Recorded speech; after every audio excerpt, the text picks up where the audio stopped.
Alright, so today we're going to be continuing some more Assassin's Creed Valhalla. I have played most of the side stuff that is not necessary for the main story in this DLC now,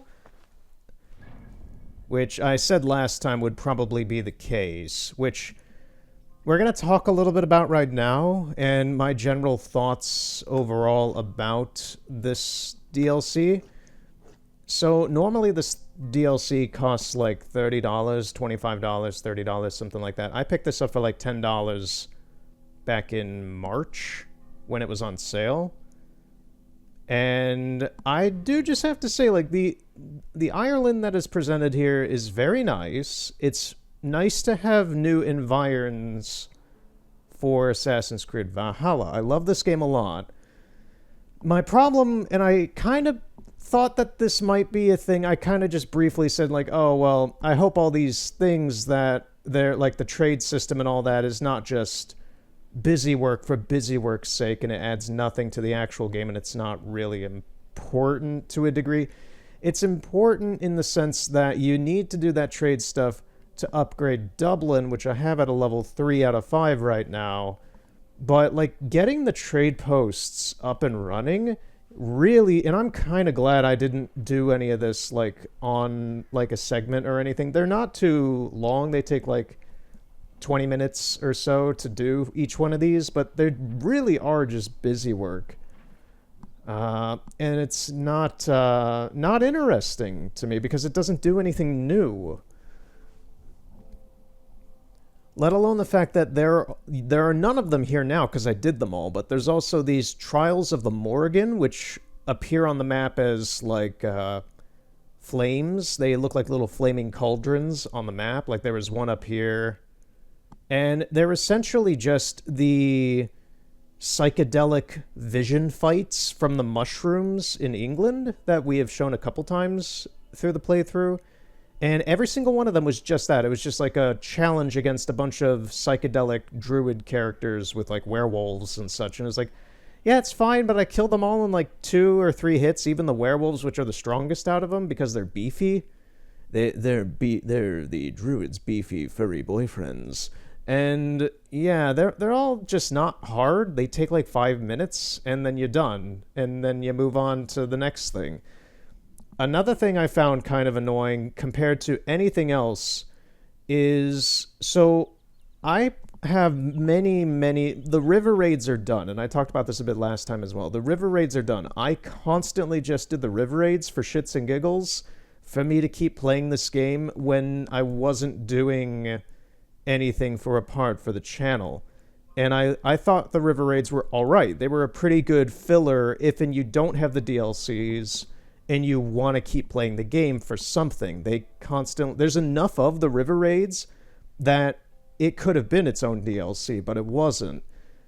And honestly, in my opinion, there's more value in the river raids than this DLC, if I'm being like very real and critical about this. But an annoying thing the river raids did not do that this does do. So you need to get trading post rewards from liberating a trading post. Well, not from liberating a trading post, from raiding monasteries like that one at the start that we did. Where is that? Like this place. You get a bunch of like rewards the same way in the river raids or in the main map of England. When you raid a place, you get rewards to upgrade Ravensthorpe, or in the case of the river raids, you get rewards to upgrade the river raid functionality and progression of that system.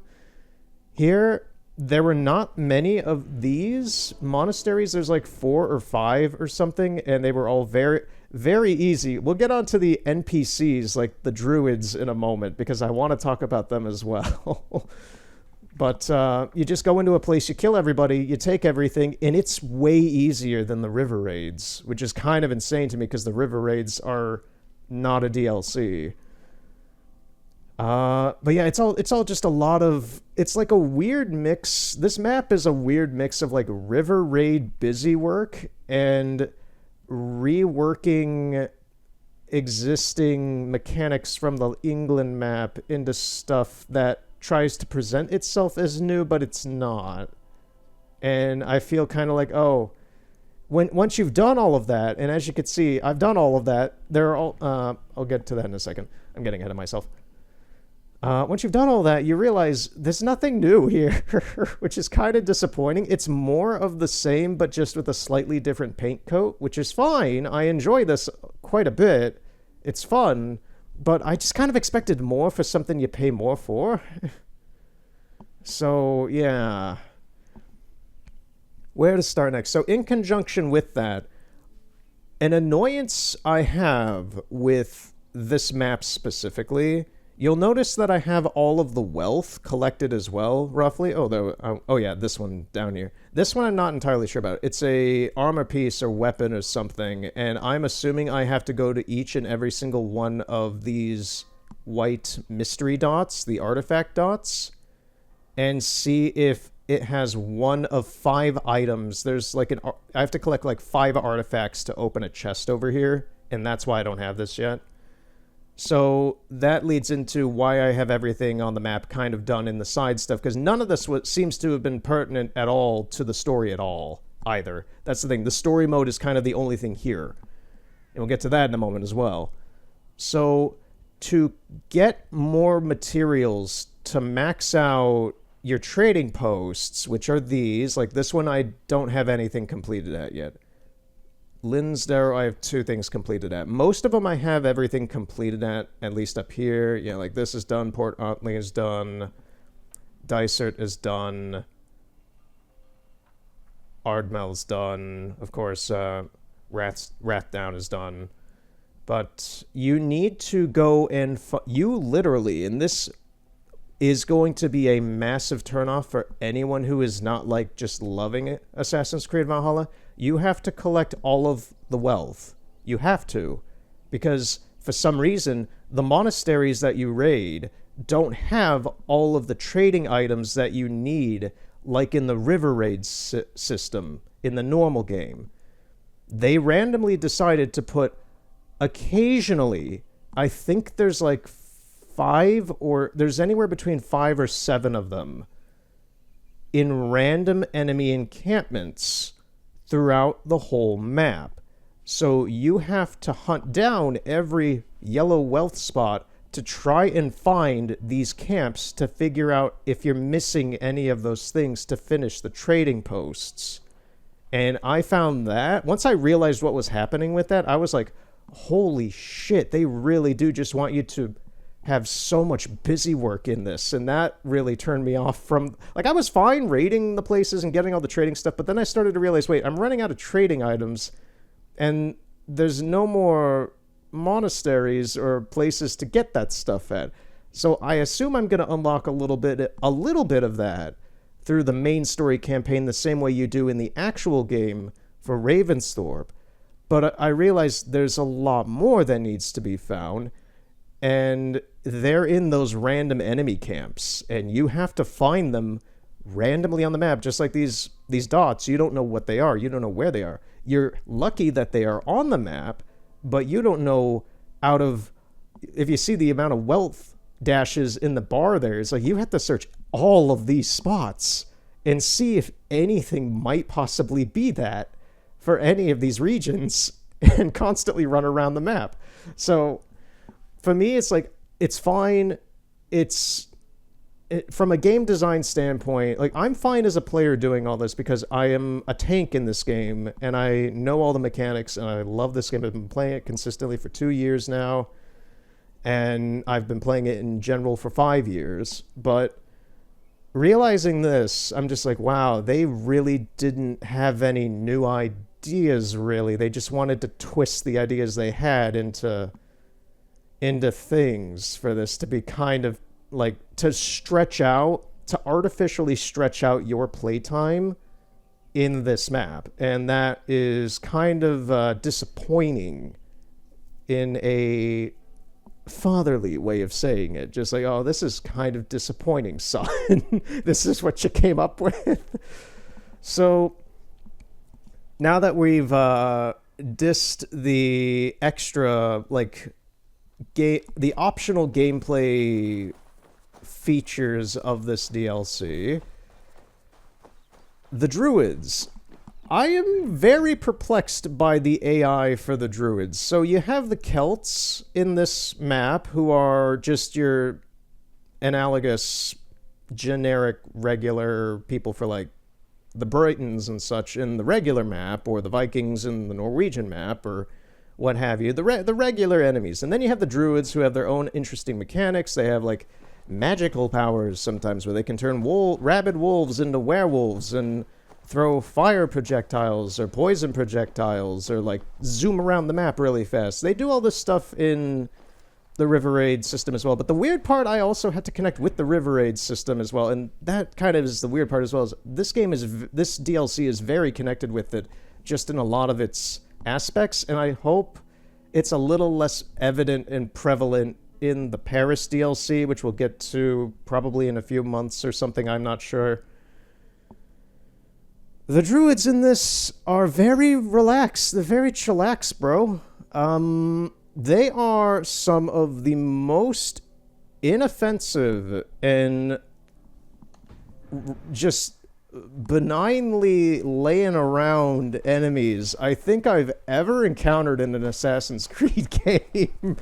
I have gone to multiple encampments of theirs, and we're talking like large settlements. Like this over here, whatever Lakin's skull is, this thing spreads from here, this whole forest range, all the way up until about here at like this ridge of the lake. And it still spreads like up over here and such. There are a lot of Druids and like just their whole like society, their culture, all that thrown all over there. And I had to go there to get gold and like see whether or not if there was any, stuff for the trading system. That's why I went over there. I think they ended up having like they didn't have anything, but they had like some piece of armor or something. But you go there, and from the river raids, I have taught myself to come in through the back of most places, if you've seen me do river raids stuff. And I come in through the back entryway because the game designers generally point the enemies forward because they expect you to come in from the front.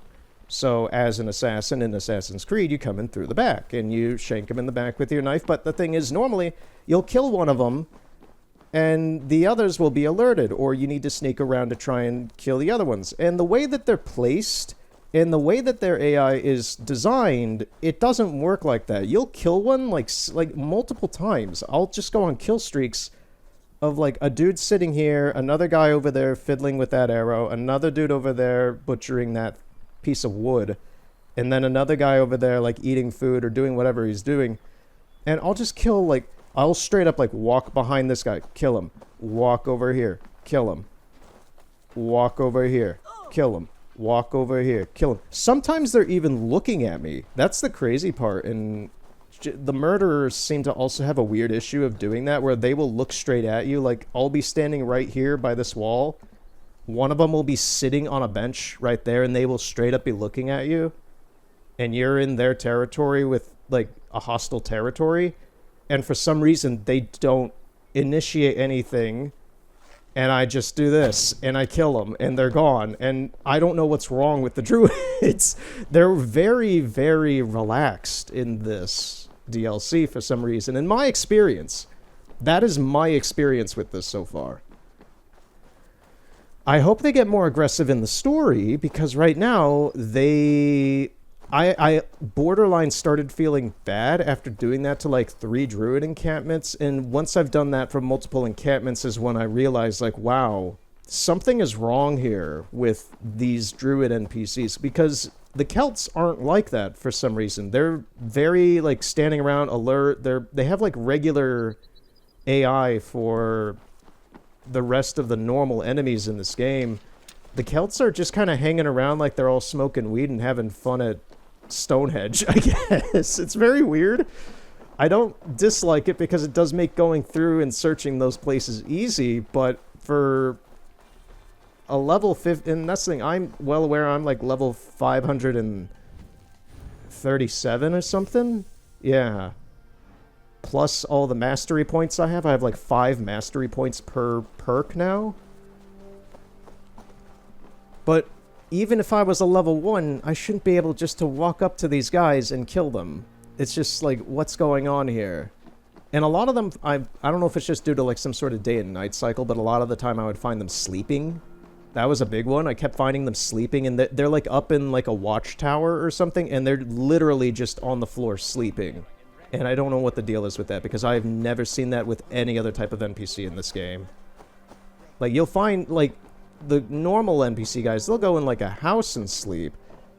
I don't know if it's just the way they thought, like, well, a druid would just sleep on the floor, so we'll just have them sleep where they would guard, and that's a problem. That is actually a functional problem in the design of this game. So, yeah, I don't know. It blows my mind, and I found it exceedingly weird, specifically because the river raids, I'll bring up again. The druids are in the river raids quite a bit once you start getting into it, and they're very intense, I will actually say. They're quite decent opponents, depending on what level you are in that game. But the thing I noticed about that, and why I brought up, like, their whole mannerisms in this, and, like, oh, they're all laying around, they're just kind of chilling, they're sitting, taking a shit, they're eating food, they're doing whatever. In the river raids, they're kind of coded much more like the regular enemies, like the Celts, or the Saxons, or whoever such. I never really see them lollygagging around in the in the river raids. They're normally always standing in position, guarding, waiting for something to happen, and because of that, they're a lot more reactive to things going on in the river raid system. I don't know what they decided to do here. It's very different, it's noticeable to me, and I'm alright with it because it makes it easy, but as an artist and as a designer, I'm just like, I don't know who decided to change the way that these NPCs interact with the world. It's a little noticeable and just really weird. Right, so that's generally my thoughts of this so far. There are no side quests. I will flat out tell you that, because there are none, which was kind of disappointing once I started going around to all of these different mystery spots to see what they were. There's a couple cairns. There's 2 duels, which we will eventually do. Maybe today, maybe another time. And there is 1 legendary animal fight here in the middle of the map. But that's about it. That's all you really get. You get some bootleg repurposed mushroom duels of hallucination characters. You get offerings. You get more cairns, as if you for some reason love the cairns that are in the main game for some reason. I don't generally mind them, but I understand very well why people in the Valhalla community just do not like the cairns. They're not really that fun. I would have honestly very much preferred more like standing stone puzzles. You get 2 duels, you get a legendary animal, and you get a massive fetch quest of collecting all of the wealth in this map. And then you have the main story. The main story is really all that's left for me now here. So, yeah, we're just going to go ahead and do that. That is the key point I'm trying to make, is like, I did all the extra side stuff the same way in the main campaign I did all the side stuff on the side, generally speaking. Not all of it. Like, some of it I did do on part for shits and giggles. But, yeah, there's, for $30, which could be the price of a video game. Not so much these days, because normally they're like, what? So, like, I got Kingdom Come Deliverance 2, that was like a $70 game, $80 game. Yeah, it's like $79.99. Just like, Jesus Christ. But, yeah, this is... I'm glad I bought this DLC for $10 and not $30. Because if I paid $30 for this, I would honestly feel like I was getting gypped. So, yeah... that's the thing. I've done nothing with the story so far. We're going to pick up where we left off last time and see where it goes. I may sound kind of tired. I just actually am tired today. I have a bit of a headache. But also, I just told you everything else that there is with this DLC. So it's fine. It's more of the same. I was kind of hoping there would at least be like one new, really interesting, different type of mechanic or perk of this place, but there really isn't. The trading post stuff is just kind of a weird alteration of the Ravensthorpe stuff mixed with the river raids, and it doesn't really add anything. It's just a lot of... If you want to spend another like 10 hours running around doing busy work, it's fine.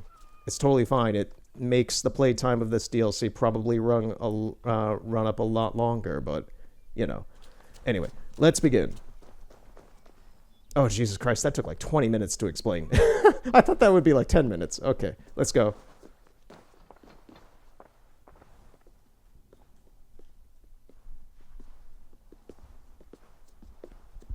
Bareth, we welcome you to Durrow. It has been a long time. Thank you for meeting with me, Lord.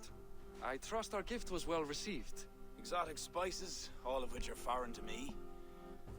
I am impressed. Only a taste of things to come. Dublin will soon be known as the pillar of Ireland's trade.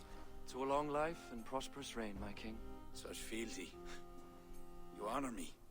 You must be Eivor.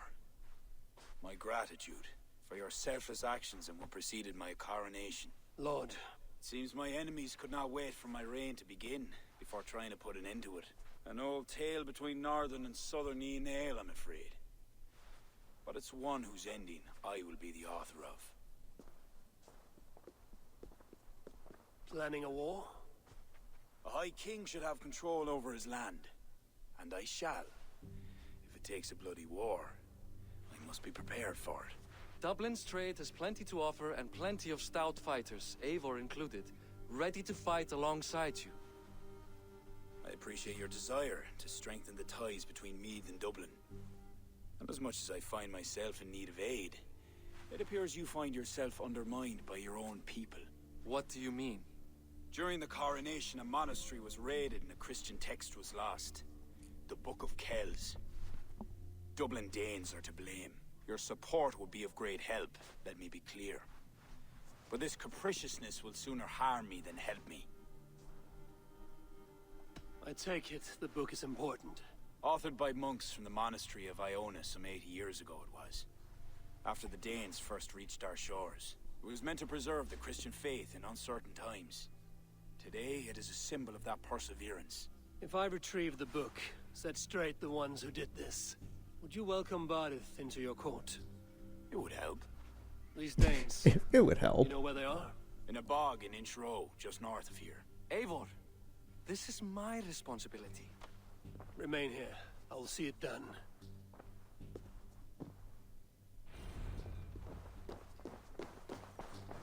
Danes camp in the bog bordering Inkro north of Durek. Duro.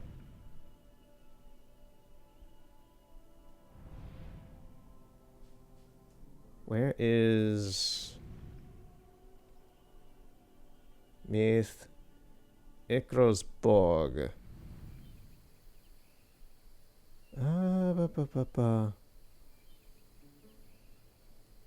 Bog bordering Ikro, north of Duro.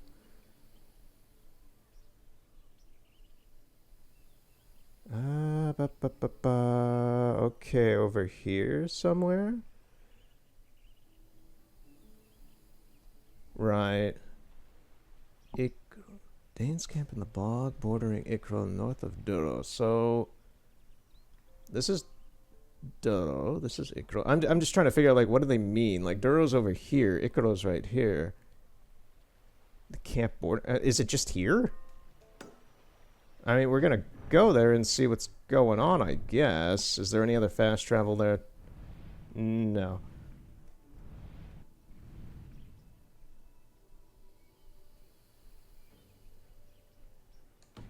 Right. So, I guess we're just gonna be heading out this way.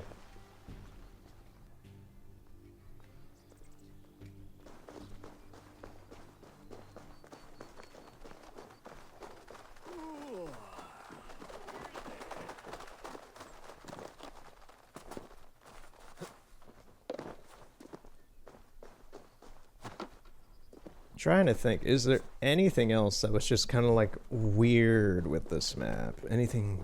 Was there anything interesting? I got stuck in a wall trying to climb it once, which has not really happened at all to my knowledge in the main story of this game. Like, throughout my entire playthrough, this game's been pretty solid. I haven't really encountered too many glitches, and I haven't had virtually any crashes. I think in the there's 255 hours, I believe, in the save. And these are the ones who stole the Book of Kells. okay, yeah, so I guess we're supposed to go here. I've already raided this place, so I know its general layout, so that's convenient. Yeah, I haven't encountered too many weird glitches or crashes in the entirety of playing through this game. I had the game actually crash once here while I was running around. Not specifically here, but in the DLC. And yeah, I got stuck in a wall, and that was really weird because I got stuck in a wall twice. So I got stuck in a wall while trying to climb it, and the other time I got stuck in, where was it? I can show you exactly, like on this, where I was trying to see what the heck this was up here before I knew it was a fight, and I got stuck in the wall trying to climb up this mountain. And then I don't exactly remember, where was it? It was one of these large plateaus, maybe this one, or it could have been... Okay, there's a plateau over there. It could have been one of these, too. I'm not sure which one it was, but I jumped into a crevice accidentally and kinda soft-locked the game, but the game eventually had me die of lacking collisions, so then it just spawned me back again. So that was interesting. Anyway, let's just run in here like Rambo and get rid of everybody.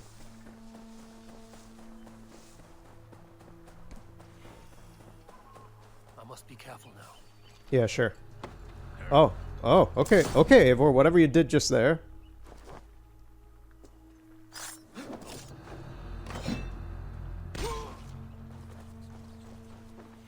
This game can be weird sometimes with the camera, sure.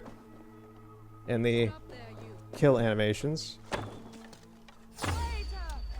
Wait a minute. You're shooting arrows at me. That's not nice. Right, so let's just wipe this place out. Completely. Like a deadly savage. No survivors. What do we got on this platform? Oh, we got one of the dog guys. They seem to be one of the more difficult enemies for the Celts and the Ravagers, just like brutalist, whatever, not druid guys, barbarians, whatever.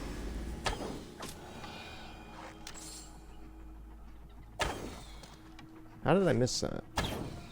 There we go. Oh, we got a Goliath over there?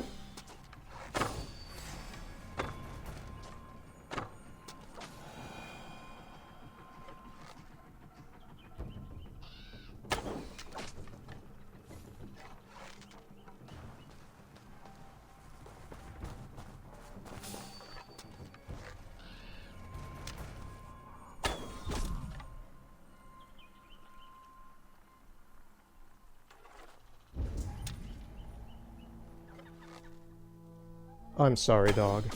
Your master is dead.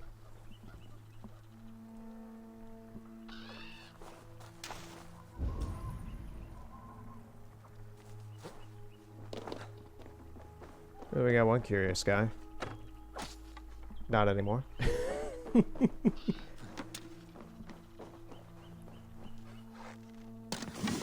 You know, we're gonna go with an explosion for this one, because we're gonna be spectacular! Yay! Happy birthday! What are you doing? Yeah, just hunched over there like a weirdo.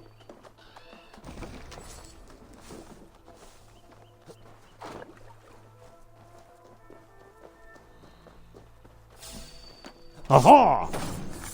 You see, it's just like, I've already been here. I've already killed all of these guys once before.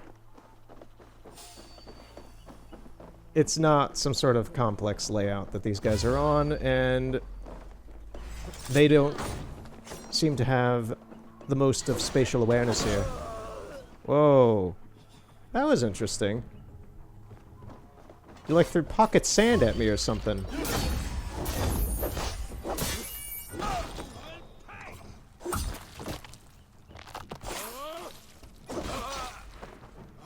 It was very polite of you to watch me do that to your friend, and... Can I... Eivor, throw the sword. Thank you.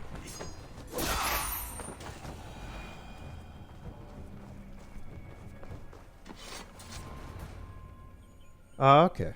Yeah. When I went here the first time, you could not enter here. Oh, it's you. It's you. You? Thought we told you to leave, Thorstein. Leave Dublin. Correct me if I'm wrong, but this is not Dublin. You did not understand you were not to be seen again. Oh, come now.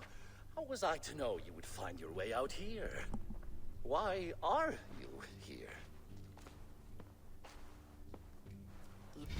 He's giving off the vibes of some fantasy B-movie villain from the 80s right now. And I kind of dig it. It kind of has some Willow vibes to it, but, you know, just like...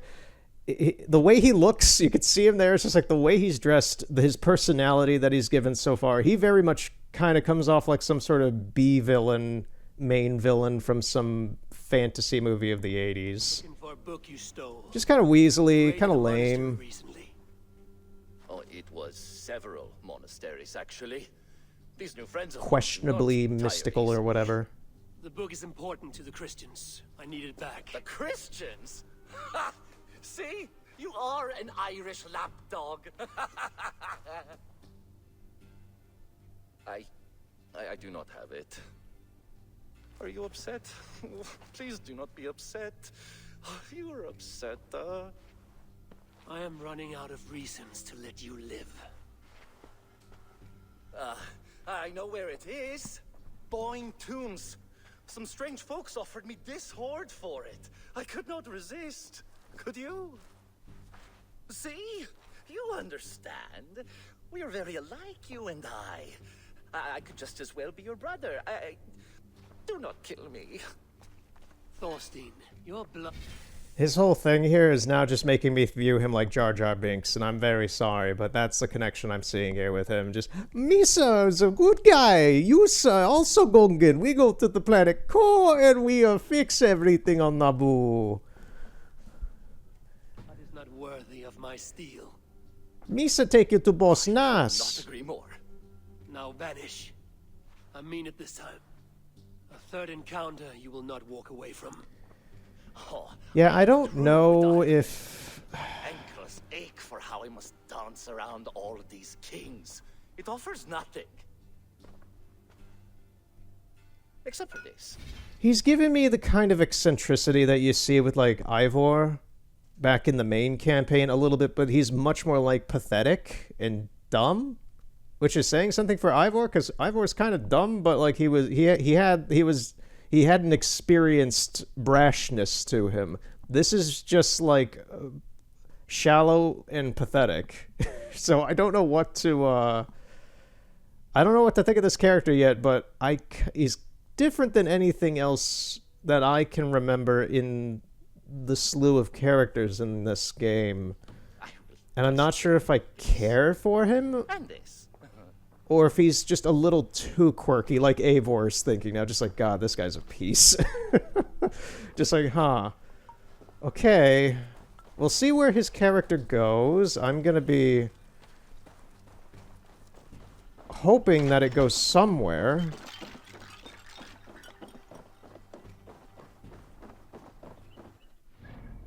So now we're going to a tomb. Way over here. Okay, we are going to fast travel for that.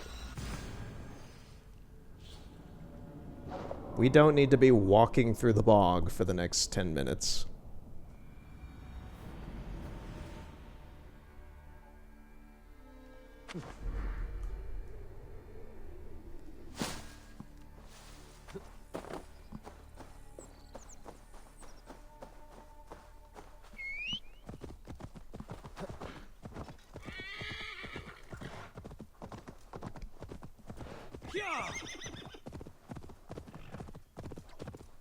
And also, just as a heads up for anybody wondering, since I brought it up last time, I will probably be starting Kingdom Come Deliverance 2 for the next video. Not entirely sure on that. That depends on how things go today with this game, and also my future free time. Find the Book of Kells here.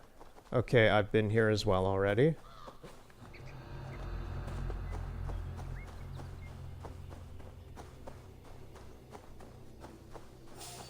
We need to tread carefully. No, we don't, Eivor. These must be the people who called the book from Thorstein. I don't know how you saw that guy from behind the tent, Eivor, but good on you. Kill the pig.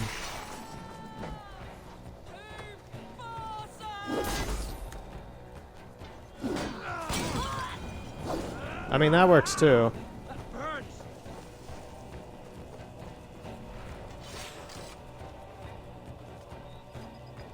Where? Is there anybody left?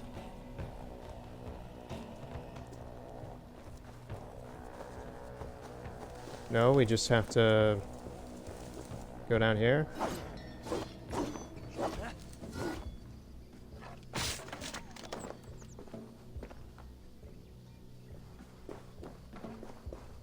Oh, right, this one's down underground, okay. An underground cabin. Wherever these people are, they're secretive. Oh, yeah, I did this one yesterday. This was kind of an annoying tomb, because it should be fixed now, because I've gone through it. We'll see.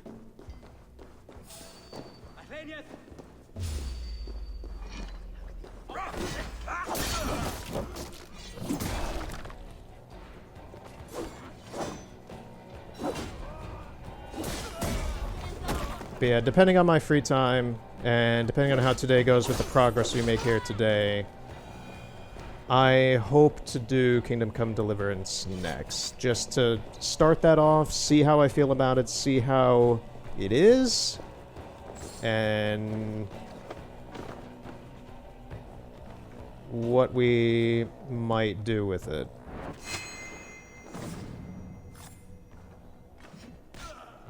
Like, seriously, this is what I mean with, like, the druids. It's like, they're all just kind of sitting around. Was this dude taking a shit?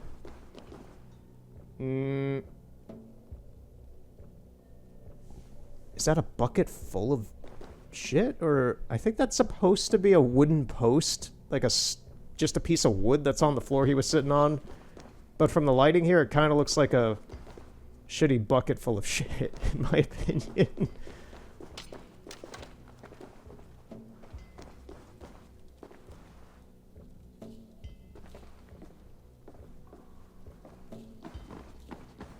Okay, so this goes this way, so we need to go this way. Yeah, this is what I remember about this kind of tomb being a little annoying, is that it's kind of...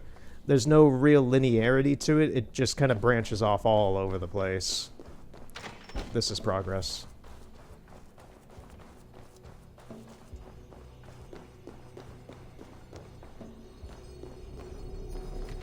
Book of Kells. Now to get out of this ghastly grotto. This ghastly grotto. If there's one thing I do like a lot about Eivor's character, is his inner monologue's quality alliteration.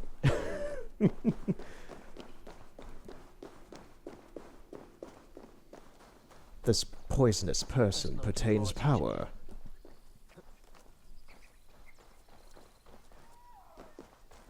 A Viking's visage should be valiant and virtuous. Alright, so we have the book.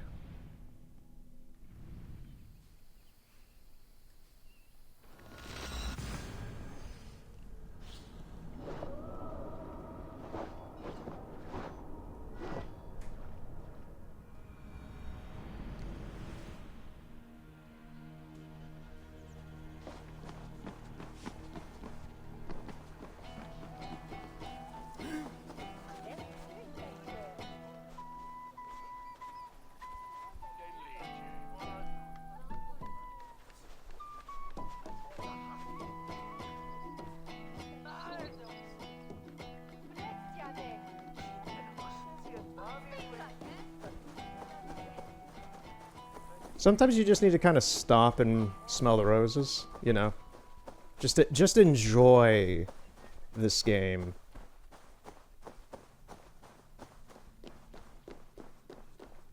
It is a violation of the highest degree. Oh, is This it? will be remedied soon enough, Abbot. You have my promise. The book. Have you found it? Its popularity is ever increasing. This is Owen, Abbot of Armagh. The book is for him. I remember, from the coronation. I pray you did not have to endure much to reclaim this. A small price to ensure the High King's patronage. What's this? Lord, you are chosen High King by God Almighty. These are pagans. I mean no disrespect. You guys suck, but I don't take offense to that. You have no say here. This is between two kings. I only mean to warn Flan of the possible implications. Nothing more. And I am well aware of them, Abbot. I have spoken. I only past what mean is to right. be a snide Take my limp leave. dick. Lord, please excuse this clumsy intrusion. Yeah, get the heck out of here, I'm dude. gladdened to see the book is back in good hands. Go be It's colorful. a prude in your I should not church. blame the Abbot Do for whatever you raising want in there, alarm. dude. History dictates he has every reason to. What is your report? I have dealt with the leader in the bog. You will have no more problems coming out of Dublin. Then we shall turn our eyes to the problem at hand. Ulster is using its power to sway Connacht, an allegiance that must be snuffed before it takes flame. For that, we need to gain support from the other kingdoms. Speak with Kira. She will guide you in this. I shall return to Dublin to gather men and resources for the march. I welcome them. When we are strong enough, we'll meet at Knockfree and devise a strategy. You were gone some time. What happened? The book was in the hands of a strange cult. They procured it from Thorstein. I was weak to spare him. Yeah, I No told you to son kill knew him. better. Chin up, Bardith. We have come into favor with the High King. I will feel better the day Flan's trust in me is not shadowed by doubt. Back to Dublin I go. Talk to Kira. We must gain favor with the other kings. Quickly.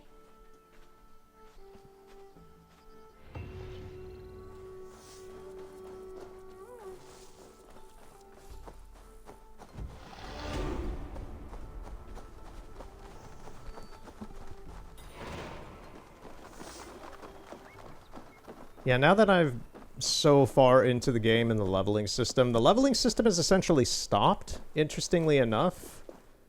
Which I don't know if, like, skills. Do I have everything actually unlocked or no? I might? I haven't really thought of that. That's I haven't played this much in the past 6 months at all, so I've forgotten what my leveling is in this. I think everything's leveled up, so yeah, the game's just constantly giving... Every time I level up, it's just giving me mastery points now, so... Like, I'm already 15 mastery points in here. And how many do I have now? Okay, so we have another one.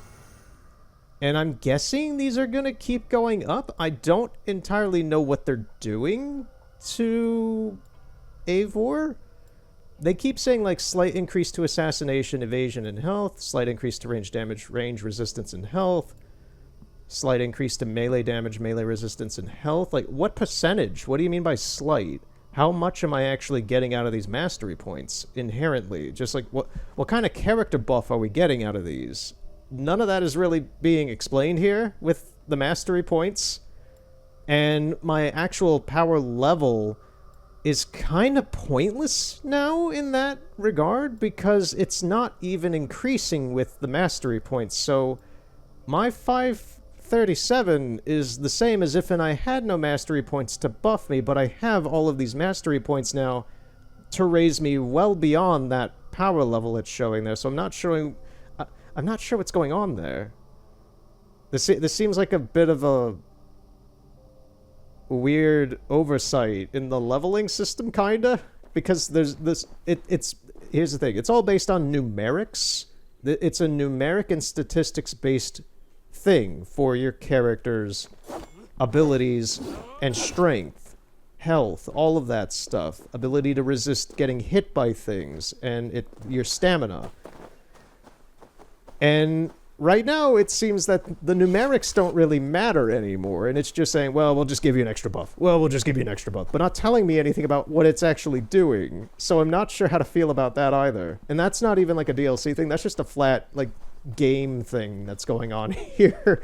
Because we're so over-leveled and have completed everything. We've pretty much maxed out the leveling system, but the way the game's handling that is a little weird to try and give a... Like, that's the thing, I don't even actually know. We're so powerful as itself, I don't know if the mastery points are even doing anything. Because I'm not being shown the spreadsheet of, okay, it's going to raise like 10%. It's going to raise 5%. What kind of percentage are we looking at here?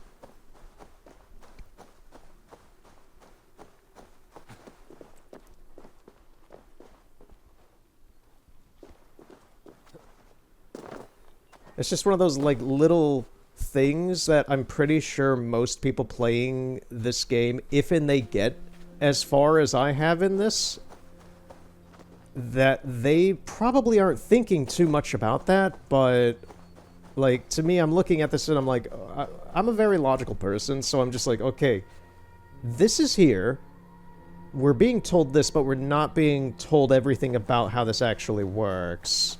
So, what is actually happening here, and why aren't those numbers showing... Why aren't they additive to anything that was being told to us before as, this is how it is? Because right now, nothing is as it is anymore. The old rules are broken, and the new rules are, well, you're just stronger, have fun. I reckon Flann and Bareth have found common ground, seeing as you're still here. They have. Ara, and how much of your charm seeped into that conversation? I merely showed the High King I'm a Norse he can trust. It is more than that. You've certainly left your mark here. Sure, I think Flann is fond of you. It seems he is not the only one. Flann is fond of what I can give him. Let's get to why I am here. You're kind to butter me, but it's not why I've come. Cut to the chase. We need to curry favor with as many kingdoms as we can. Flann said you could help with that. Aye. The kings of Ireland have long sent their grievances to the High King's court in hopes their pleas be heard. Their problems range from petty squabbles to larger issues. I've taken the liberty of sifting through them, choosing the ones that might elicit the best Okay, so you're the response. replacement for Ranvi. The bigger the favor, the bigger the reward.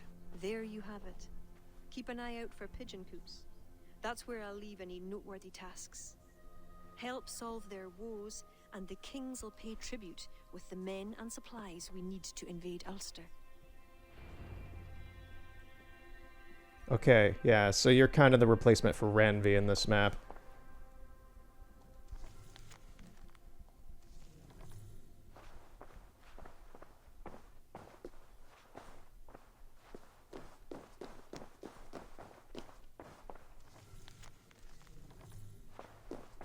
Wait, what was that? I thought that said Cheobert for a second, and I was like, what the heck? Why is Cheobert sending emails to the King Flann?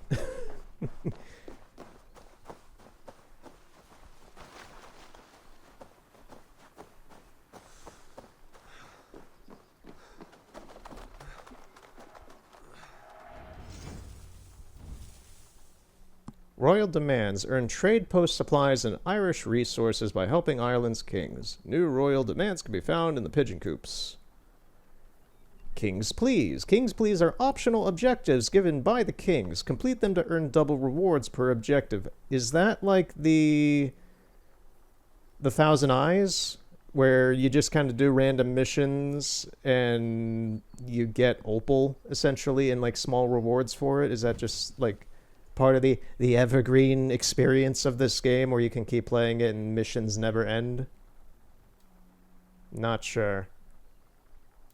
Is that actually, is that what all of this is?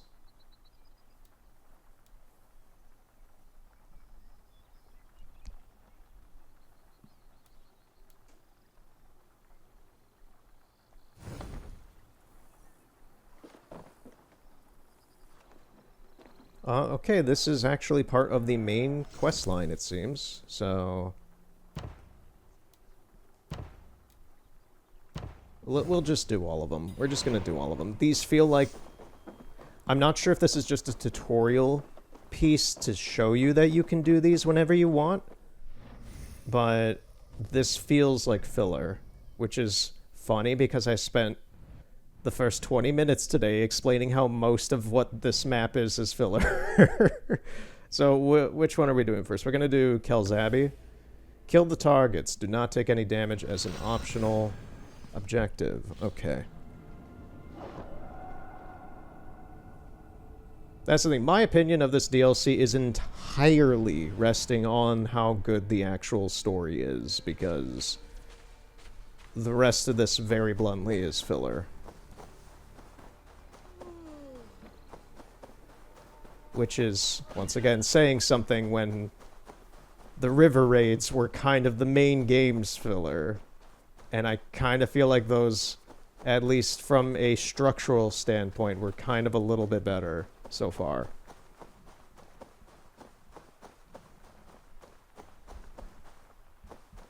In any case, let's go kill these guys, see what they got, see what they give us when we do it. We got a lynx.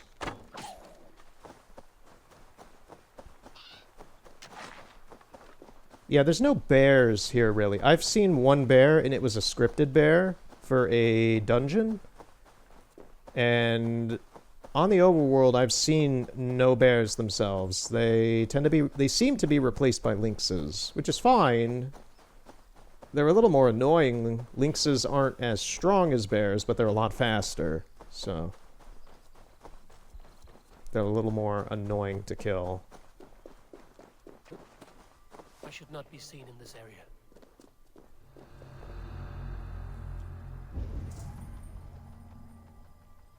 Okay, I'm pretty sure this is one of the monasteries that I've already taken out.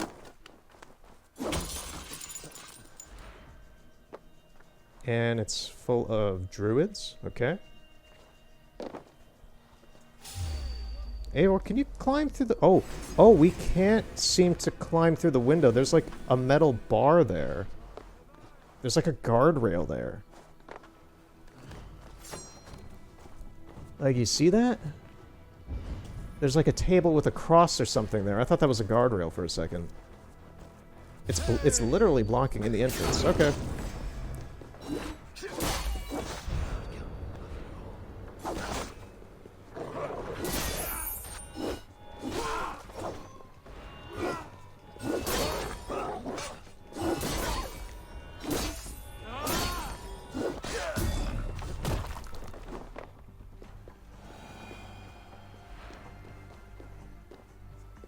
Well, we took damage. I don't really care.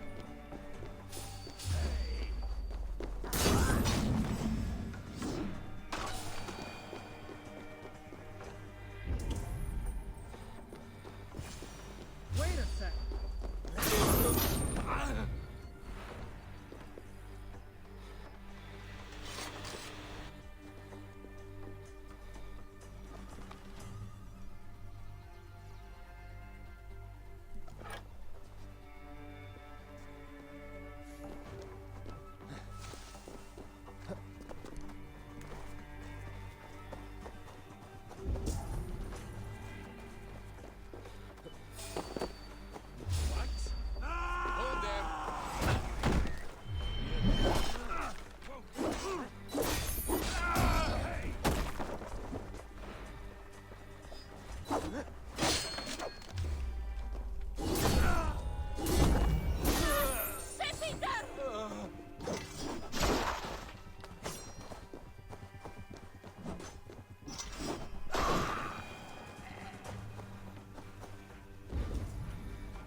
wasn't too hard. I could have done that without taking a hit, but I just did not care.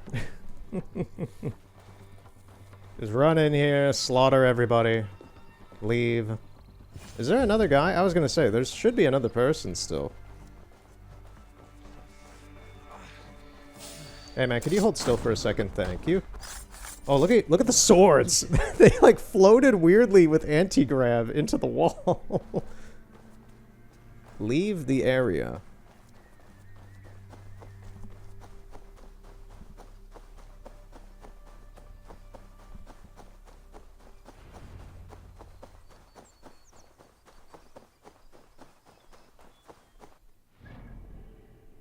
Okay, that one's done.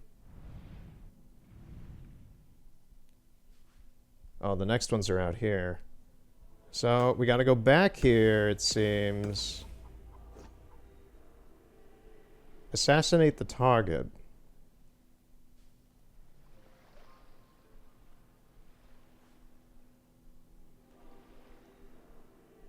Put paid. Taking it back. Okay, do I have to just wait? Oh, there it goes. I was gonna say, can I not fast travel until... There we go. Sometimes this game's just a little jank and weird.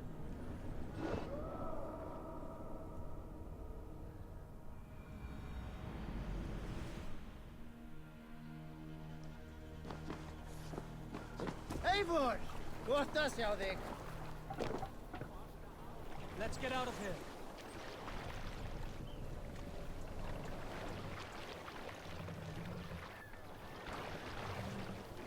Sail!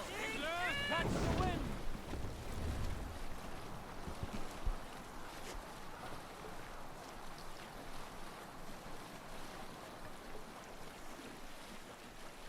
So as some people who have watched my content may know, if they had been around long enough, they know that I'm an artist and a film photographer.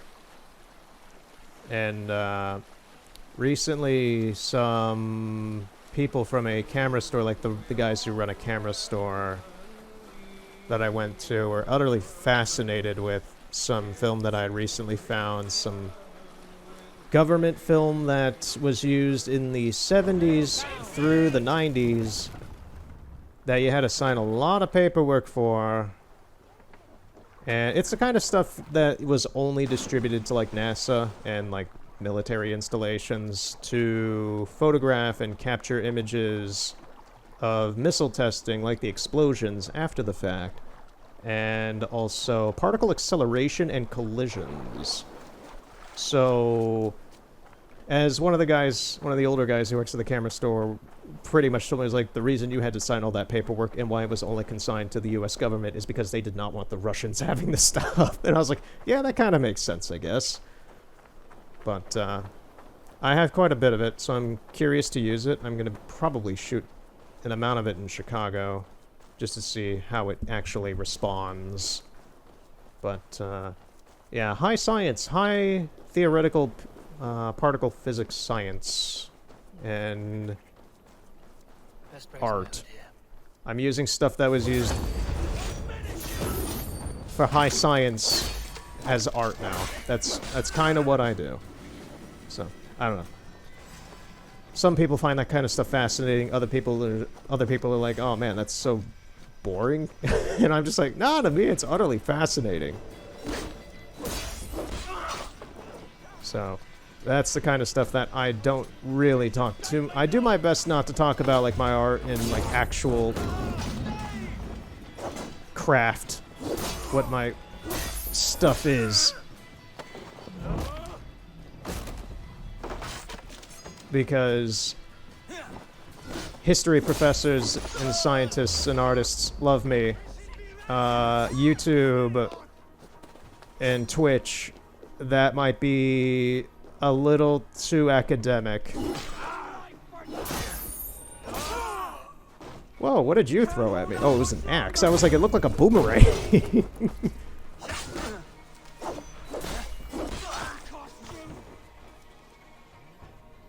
Oh, you're over there. Well, get over here.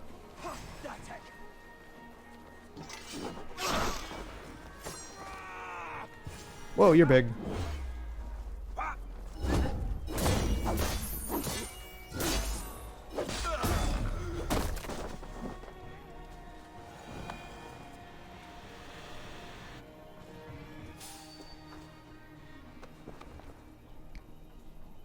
Yeah, man, just let me examine your friend's corpse. It'll just take a second. Just need to get out of Oh, thank you. You let me do it. Look how much blood this guy was just gushing. Holy shit, dude. You need blood pressure meds.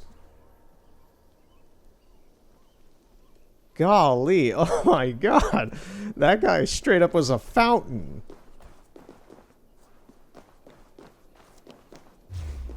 Are we... No, there's still somebody here. Oh, there he is. You're going to die!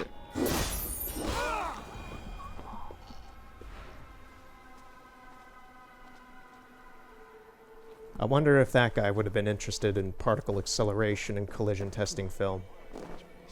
We'll never know. He doesn't know what film is. He never would.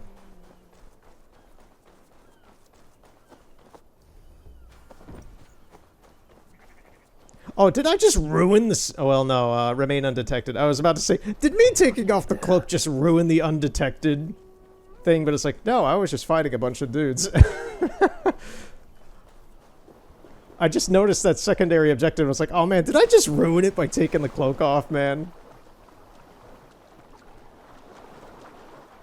One thing I will say is very, very nice about this map compared to the other areas in the game is that it has a different lighting. It seems to at least have a different lighting, like, palette. It's the same lighting engine, but like the palette is different. Oh, like look at that. Look at that cyan in the wave there, reflecting from the sun. Like, oh, that looks so... I want to drink that. I want to drink that water right there. Look at that. Look at that crest. It looks so nice. It looks so nice. Man, I'm too much of a photographer to be, like, loving the color palettes in this. There are some areas that are kind of weird and really cool where they have a purple hue. And it's not like a cave or anything. You're just, like, running out in the fields and suddenly you'll get, like, this purple mist almost with the hue. And it's just like, oh, that looks so beautiful. Like, whatever hue is going on here right now, this palette, it looks so nice.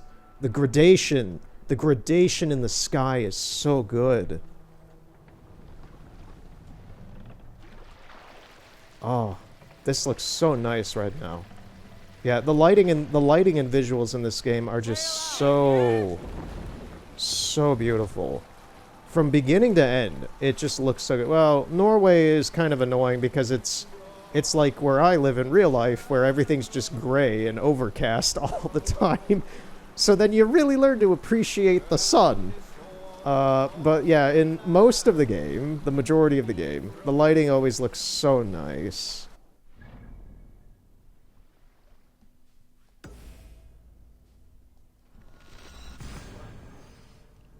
And yeah, it does look like we had to do all of these anyway, so...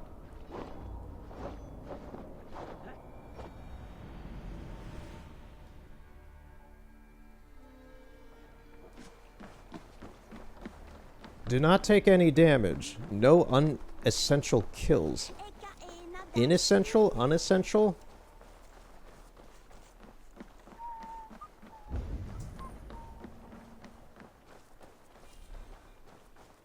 I mean, we're probably not going to do either of those, but, you know.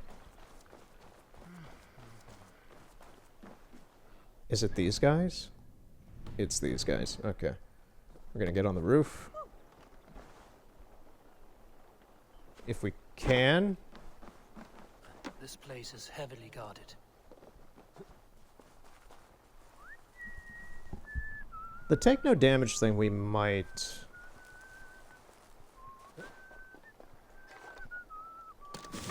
be able to pull off. The circumstances.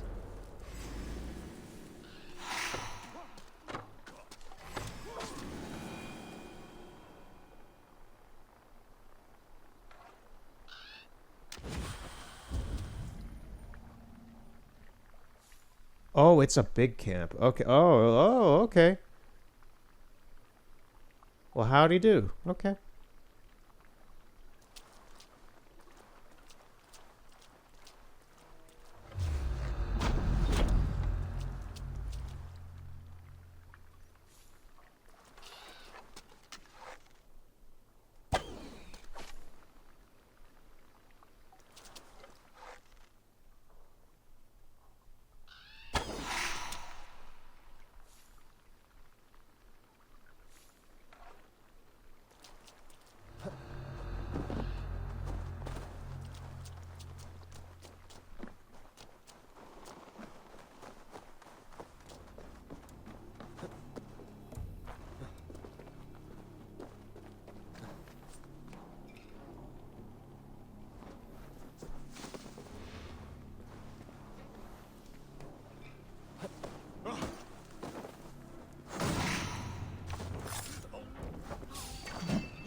That was double slow-mo because this guy was realizing we were in the bushes.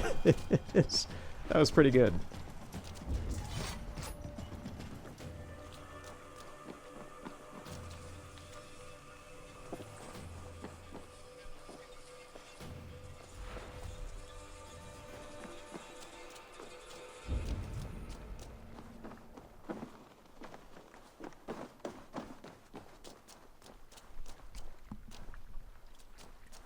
I don't think it's smart to have to store exploding oil flasks inside of a kind of smoldering building still, guys. I think you need to rethink that one.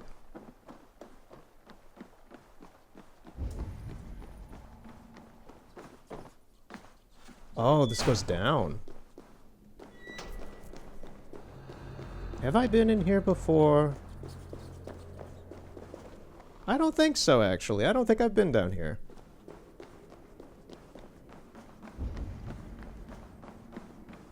Wait, yes I have. This is Thornstein's old place. Yeah. I was gonna say, like, this seems vaguely familiar, but I'm not sure if I've been down here with all the places I've been to recently in the game. Yeah, this is Thornstein's old place.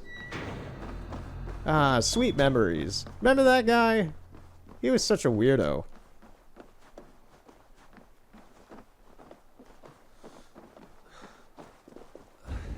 So, we're supposed to find this here? Question mark? What do you see, Sunan?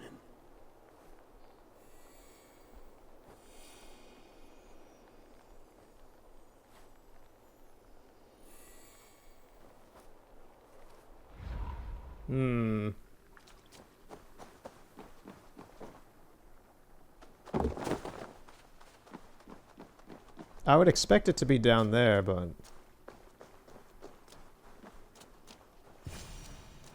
Oh, it's on a body. Okay.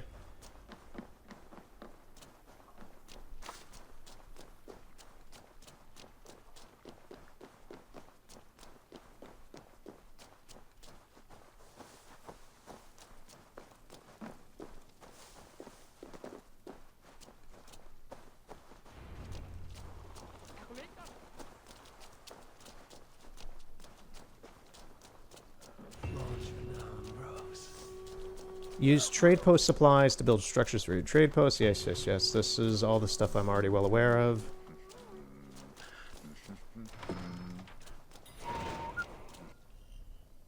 Royal demands. Find royal demands in pigeon coops. Complete royal demands to earn rewards like trade post supplies, Irish resources, and more. Yeah, it's expanding the stuff that's already been...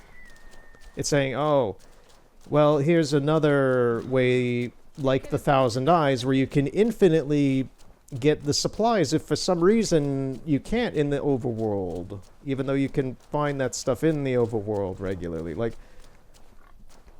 the Irish resources are found in treasure chests that are not specifically marked on the map, to my understanding. Like, these are like actual, like, regular treasure chests, but around these, oftentimes you'll find like one or two of those other treasure chests that have the Irish resources in them, and for some reason they're not marked on the map. Maybe because there's just tons of them all over the map, and they didn't want to clutter it with that.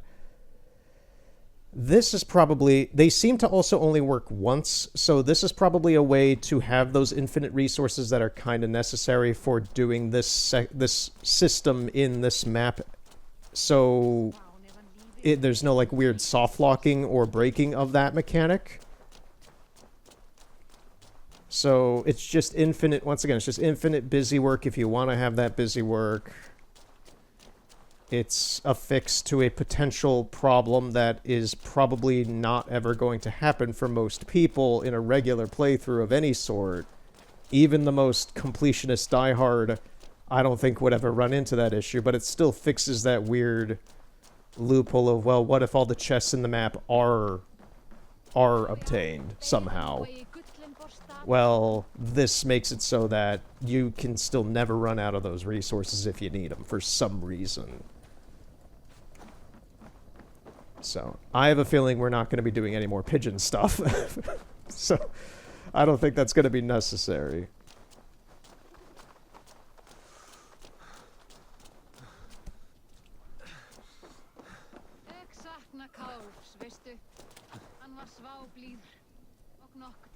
Wait, where are we supposed to be going? Oh, we're not supposed to be in Dublin right now. All the way over here at Knockfree. Okay. Actually, first off, what is the status of our...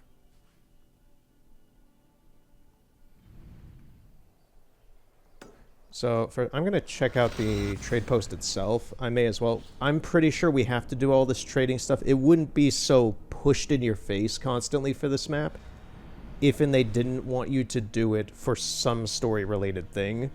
We probably have to at least get to the level 5 Dublin status for some sort of reason for the end of the story. The same way in Ravensthorpe, you do have to get higher rankings for Ravensthorpe throughout the story. So, where is the stall?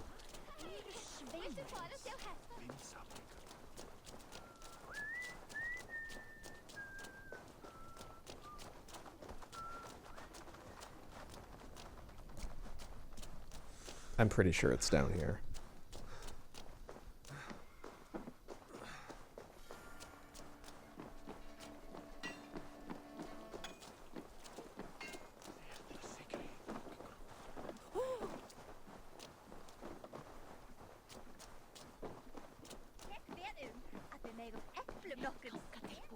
It's a little weird how there's no music in town here. I don't know if there's supposed to be, but it feels like there should be some sort of just naturally playing background music.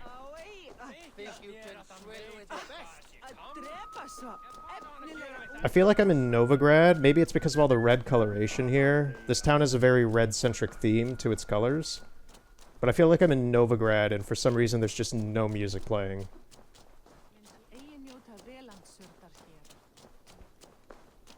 Where the heck is the trade post? Overseas training. Okay, yeah, it's full up on a few things.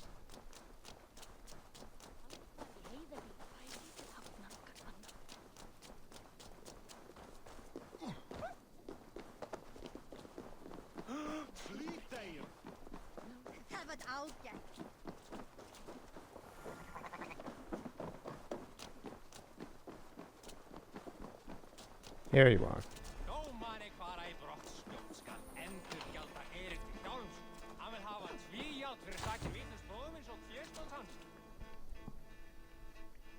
Ah, Eivor, a welcome vision for my eye.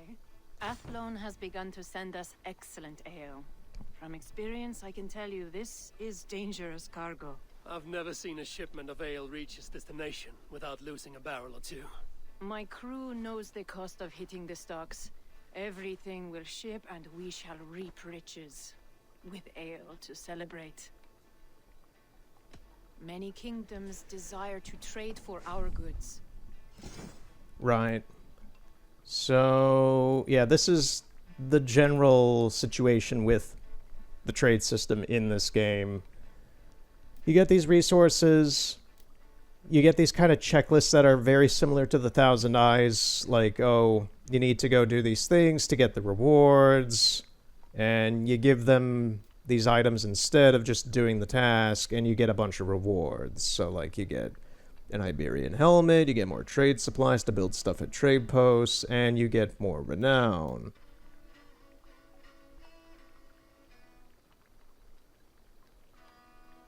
I wonder why this renown has like a bronze tint to it, and this one has like a silver/gray tint to it. Yeah, these renowns are like different for some reason.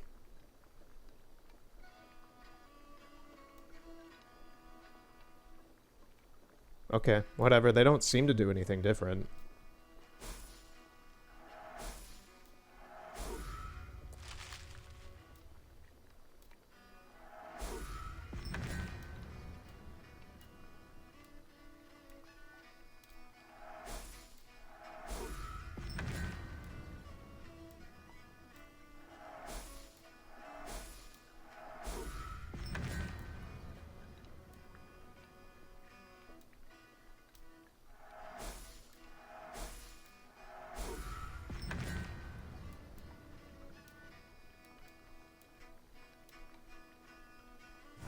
Perhaps that's enough. Farewell.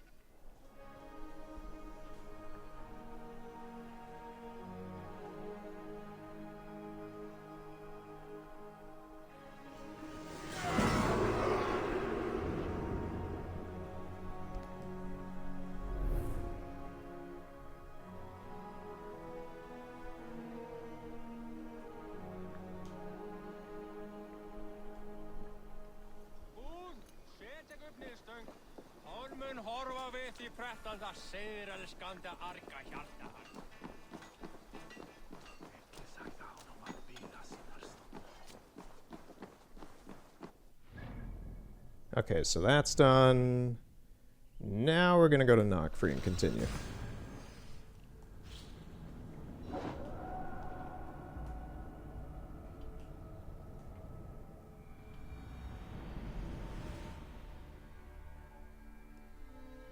Also, I may as well show that. I think we showed a little bit of this last time, but yeah. The more that supplies that you go around, which you need to collect for... this is where, like, you would have to go around the map and collect all the wealth in the map and try to find every raid or encampment that has anything that's left over. You can get it through other ways as well, but, like, this is what it's all used for. It's just building these things to improve these trade posts. It's like, it's fine. It's there.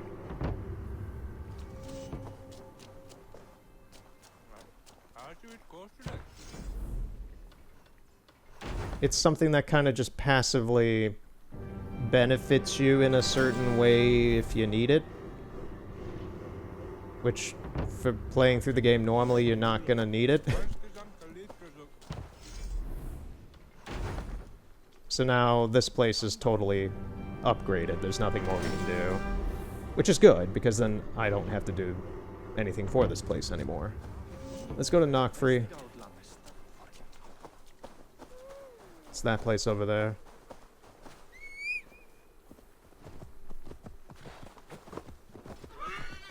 On the magical celestial unicorn.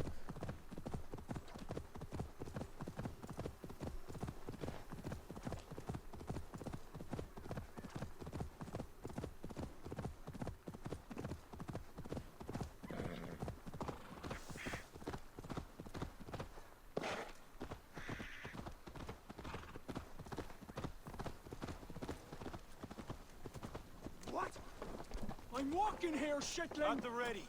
We march soon. The missing pieces arrived. Welcome, Eivor. Lord, this has the looks of a Norse war camp. Plenty of stout-looking men. The fruits of your labors, Eivor. The kings you've helped have sent men and more as tribute. You have my thanks. Thank me later. A battle looms. True enough. Your cousin awaits inside the tent of command. I'll soon follow to plan our next move.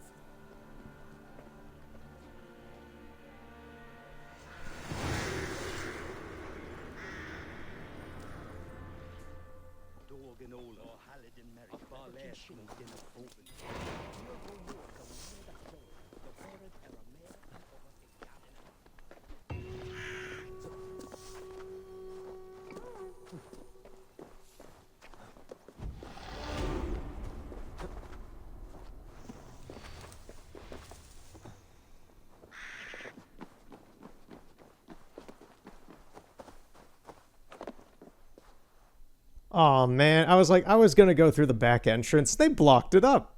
Those cheeky bastards blocked up the back entrance. Most tents in this game have some sort of little crevice out the back depending on their design. And I'm like, oh man, I was gonna swoosh in. And they...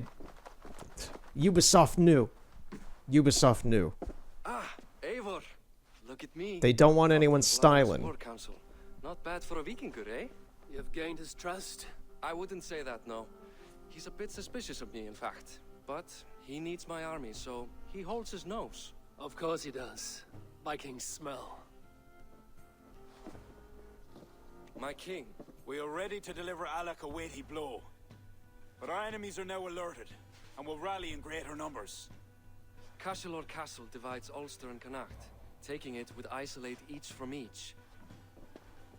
Cashalor is a stepping stone to all the north. It is an imposing fortress atop a steep cliff. It must be ours. But for that very reason, Lord, it will cost us dearly to storm it. Just throw me in there, guys. Throw me in there, and I will kill everybody and fix this problem of yours.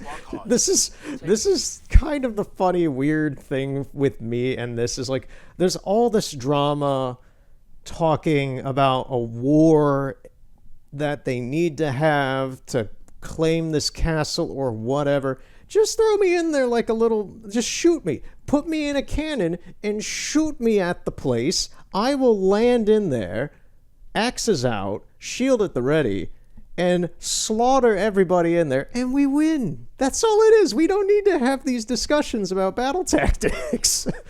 Your ambition may... I appreciate it. I want to set this as a straight.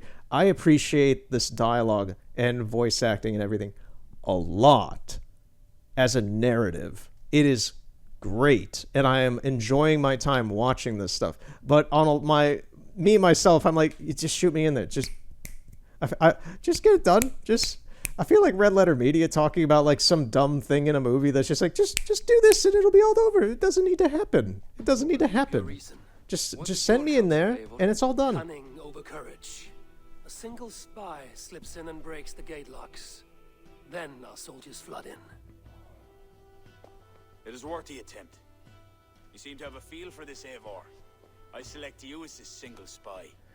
Oh, the single spy, huh? Eivor? It's a good challenge.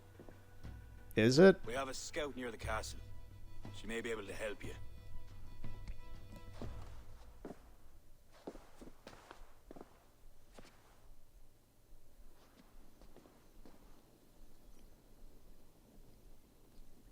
Like, narratively, even at this point, Eivor, although I'm glad he's not this way, if he was, like, conscious as a character about everything he has done so far, from me playing in this game and such, he would straight up just be some Duke Nukem jackass of just like, yeah, just send me in there, man. Give me my guns and I'll be ready at the ready. I'll be right at the ready and kill everybody. Why are these antagonist characters here in our camp? Guys, what are you doing? You're letting intruders into the camp.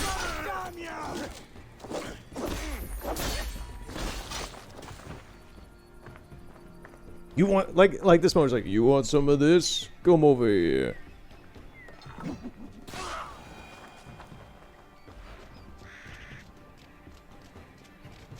What are you doing? What? What?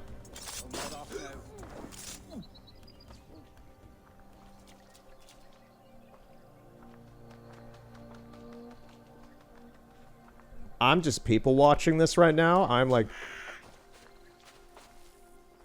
you guys good? You're not mad at me?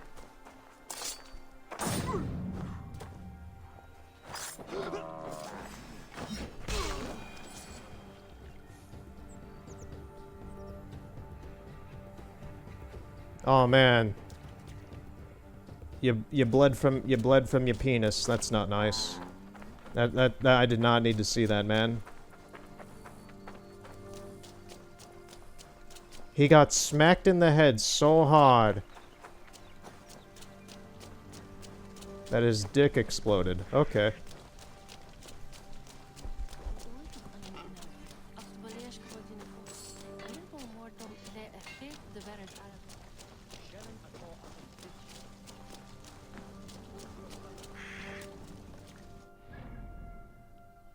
So, where are we going? Oh, we're going to this place. Okay. Yeah, that's fine. Wait, is there multiple? Is it... No, it's just this one. Okay. It didn't have the regular quest mark, so I was like, oh, is there more to this?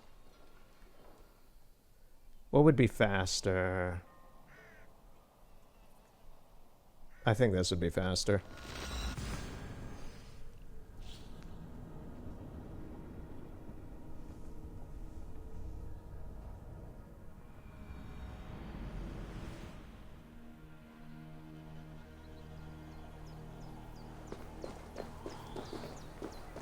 Yeah, so we're heading over there, and they're not the most dense locations to have some sort of war fight. They're very small areas, to be honest. They're just like 2 standard forts. So I'm curious what kind of cinematics and story is going to unfold here to kind of be like, to make this look big, to make it look kind of grand in some way, because I've already destroyed these places once on my own while trying to find all the wealth, and they're not that impressive.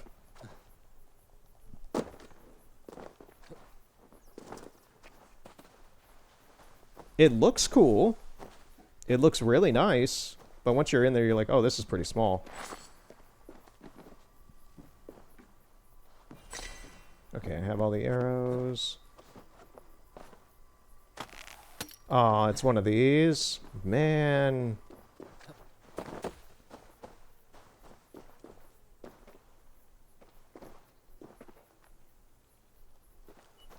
Okay, I guess we're taking the Breath of the Wild route on this one.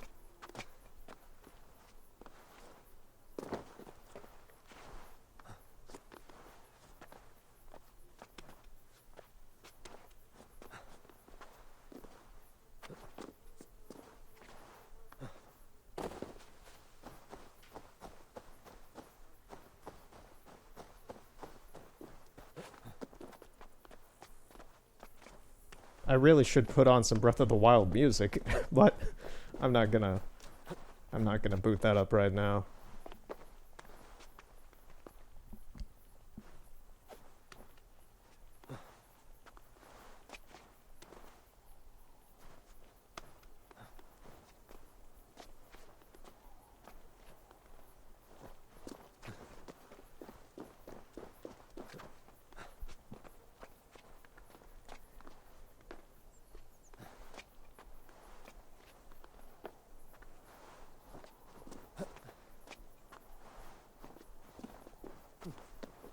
Yeah, last time I brought up how, like, I'm trying to kind of expand, like, what I have for 4K movies and such, since I've owned a PlayStation 5 for 4 years, almost 5 years at this point now. And I've not really delved into 4K movies at all. I've owned, like, Willy Wonka, 2001: A Space Odyssey, and Dreams from Kurosawa on 4K, but, like, recently I've been trying to kind of, like, get them as cheap when they're on the cheap. I try to see like when is there a sale, because they are rather expensive movies. They're normally like $30 to $50 depending sometimes, but like I got Del Toro's Pinocchio on 4K. That's normally like $50. I got Jurassic Park. I got Shrek. I'm excited to watch Shrek in 4K. And the Lord of the Rings and The Hobbit, which I'm keeping, like, my Blu-ray editions because they have, like, the appendices and all that extra stuff, which I'm a very big Lord of the Rings Tolkien fan. And I got them on 4K, so I'm just like, oh, yay. Now I get to see them actually in their proper color-corrected manner. Well, not color-corrected, but, you know, like their original manner, and not having that weird blue tint that the Blu-ray editions have, which really sucks. Find and speak to Flan's scout. Have a look, Sunan. Oh, he's over there.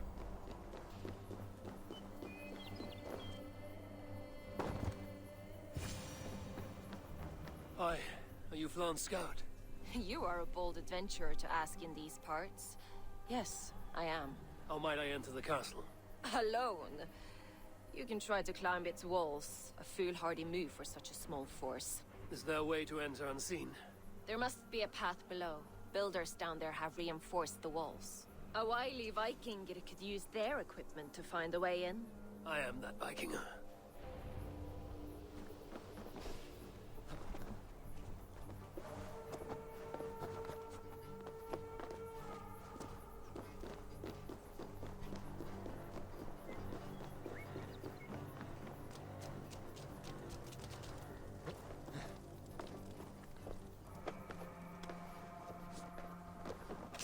Now to open the gate for Flan and his army.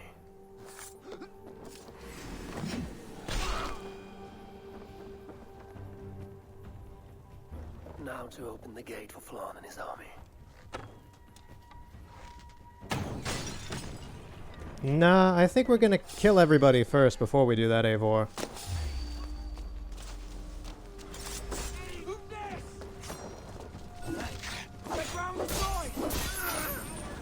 We literally are a one-man army. Yeah, spread out. We have this.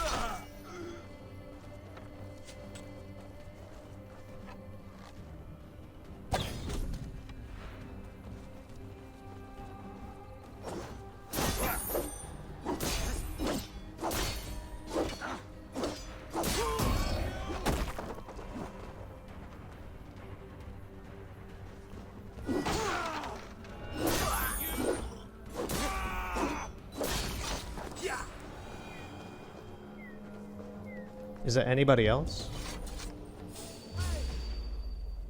Oh, yeah. Over here.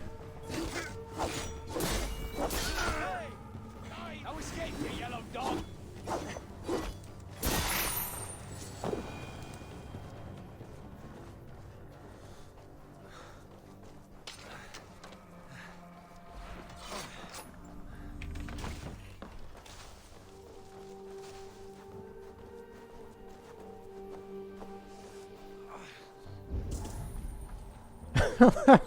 I saw this guy and I was like, oh, there's someone trying to get in here, huh?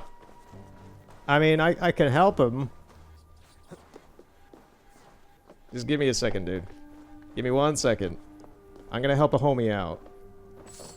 Oh, there's actually a guy down here, too. There we go. We're gonna help 2 homies out right now.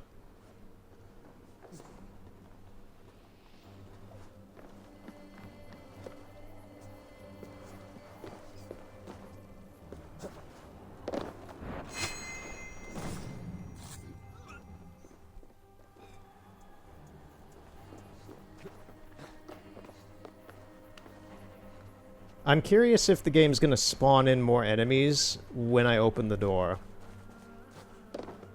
Sometimes it does that. Sometimes it feels like it needs to populate the area again.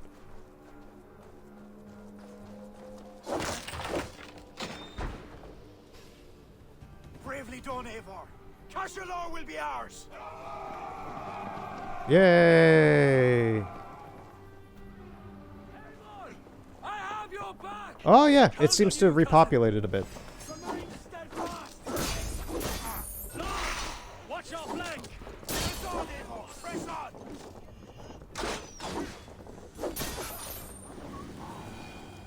You die now. Die for your sins.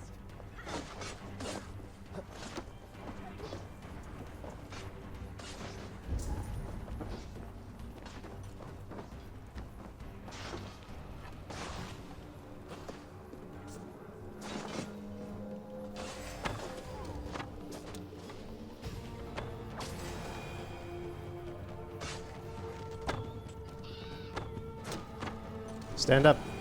Thank you.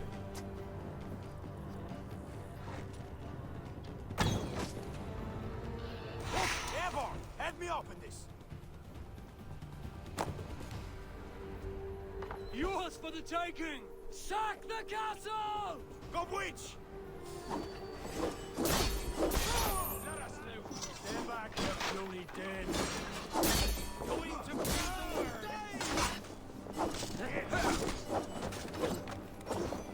Oh, that dude just fell off the mountain! Thank you.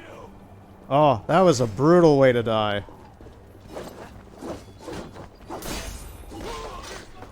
It's a skirmisher reskin.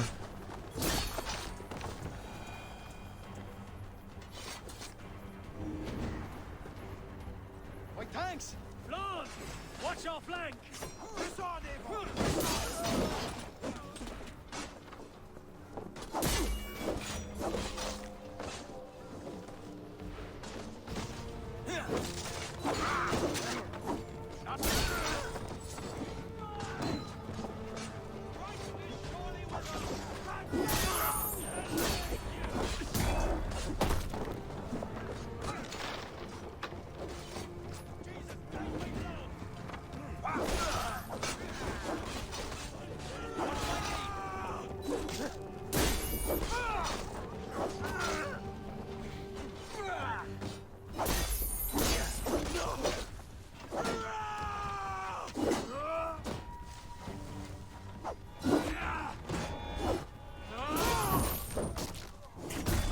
That is such a nice camera angle.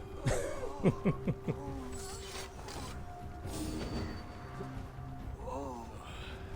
thanks. My thanks, Eivor.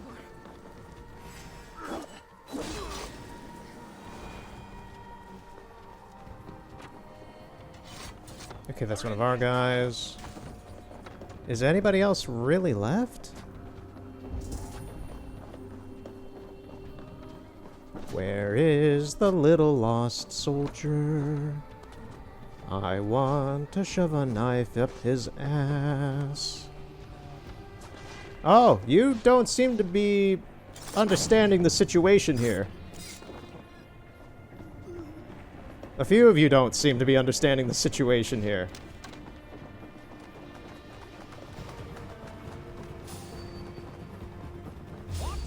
Yeah.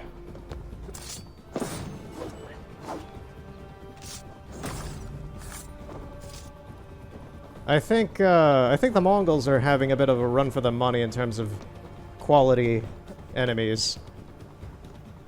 Quality in quotation marks. This dude was ready to have lunch. There's no lunch during war.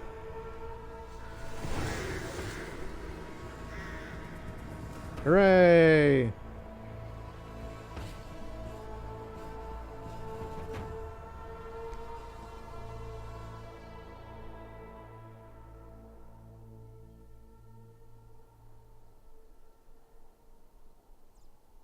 Slaunch ye, to a battle well fought and blood well spilt. To Ireland. Skull! Ah, another cup, my king? Where's our court poet? This deserves a song. Eivor, it is essential that you speak with her. Kira, is she here? I greeted her arrival. She will build my glory throughout Ireland. Her song will be repeated in every village and hamlet. You, Eivor, with your keen eye, can give details of my bravery. The bravery of all my soldiers, for her to craft a ballad. I will give her your message, O brave king. Balith, you deserve another drink. And you as well. Come back for another before the night is out. Oh, please let us speechcraft our own little diddle for her to sing. Oh my god. If it gives us like serious and then like modest and then goofy and insulting as heck, I'm gonna love that. I can hear her. She seems to be up there.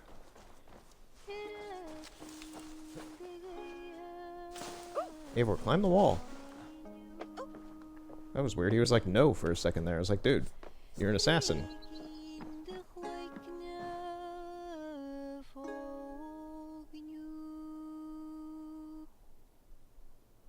You sing with conviction. It is the mournful song of the Liafal, the ancient stone you saw at the coronation. That stone, it seemed to... The legend is that the stone will bring woe. But the song claims if Ireland came to peril, the stone would rain a storm of wonders. From where would the song draw this wisdom? I do not know, but my mother sang it. My mother's mother sang it as well, and her mother and hers. And then the father, and then the mother. I forget where. The mere sound of the words connects me to my ancestors and this fertile soil. You're lucky. I've left my land far behind. You need not leave to feel the land change beneath you. That's why I'm stuck in this court like some sort of dancing goat. Surely you can leave any time you wish. I can, and I will. But not until Flann rules all Ireland. Is he such a great man as that? He understands that to be king is to be king of all. Though I'm pagan, he made me court poet. He respects the old ways. I admire your passion. Thank you for that. Not everyone is so appreciative. Oh, okay. I'd like to get to know you better. Wink, wink. You seem to have a sense of purpose. Why do you have such faith in Flan? Take care you do not place all your hopes in a single person. Ah, he's not without flaws, that one. But he can unite the island and protect my people. I all but forgot. Flan sent me to remind you to begin his ballad. He needn't worry. I know my purpose here. If it is as glorious as that song was lovely, Flan is certain to gain many followers. Good night, Eivor. I'll see you in the morning. Slan. Good night, Kira.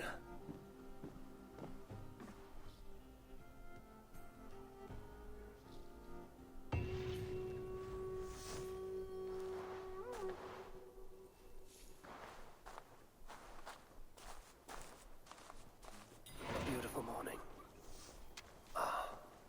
Barith asked me to return to him last night.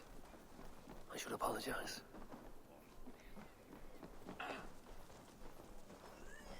What's wrong with you? Oh, dear Lord, let me die. The what? Not again. You okay, dude? Ah! Ah! They animated actual vomiting. Wait. Oh, is it? Oh, is it just like... Oh, they're all vomiting. Plague! We have a plague! Out of my way. Please, we need your counsel. Come, the army has been poisoned. Oh, okay. Curse of Loki. Speak, our son.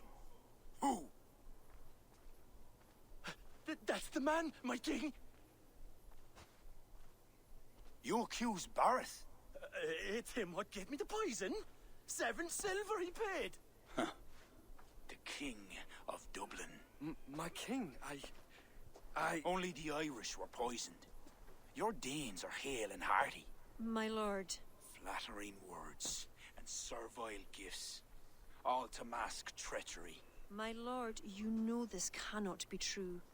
Danes don't use poison, and Bareth is no man of guile. My king, it was him. He says to me, poison the feckin' Irish, he says. He threatened me life. Silence! Ah! Take this man away! No. I done nothing. Kira, I chose to place you at my right hand because you see clear. Still, I cannot trust this Dublin Dane. My king, I have faithfully served you. Trust him better, lord. I said silence. Danes often fight for either side.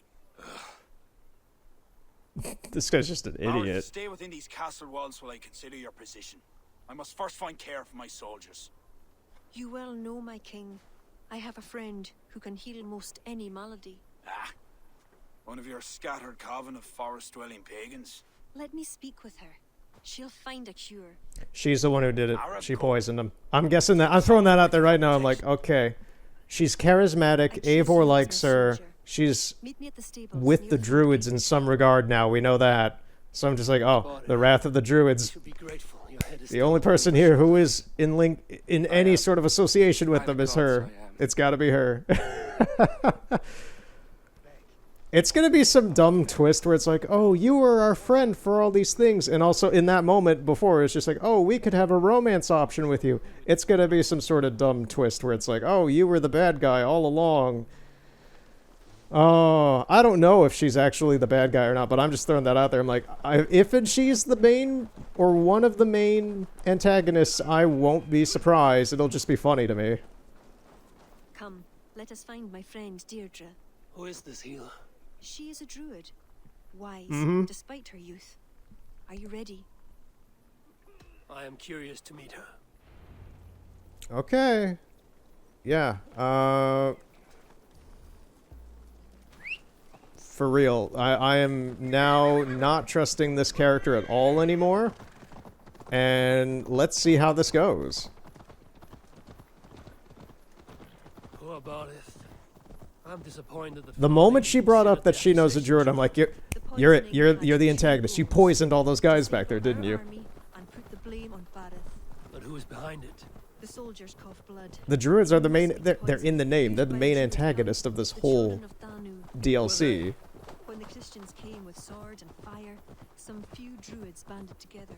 Eventually, they vowed to destroy. Here's the thing from a writing perspective. You could have just said that, you could have not had her say anything about them being a druid and say some other thing like she is a wise woman or like a mystic or some other kind of weasel word. You could have used a weasel word in there and throughout this dialogue to make it not just be druids, so then there's a bit more vagueness around it and made it not so clear.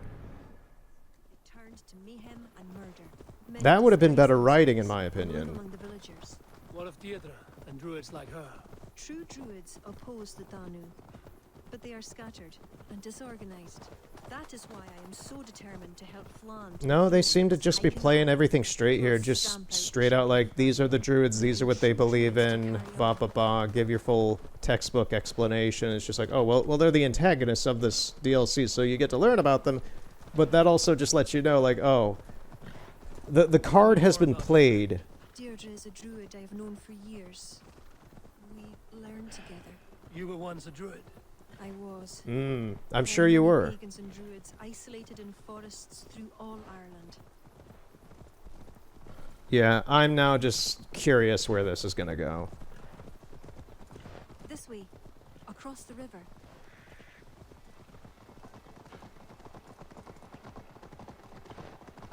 This land is unsettling. I'm unsure of the way. Follow the stone path as best you can.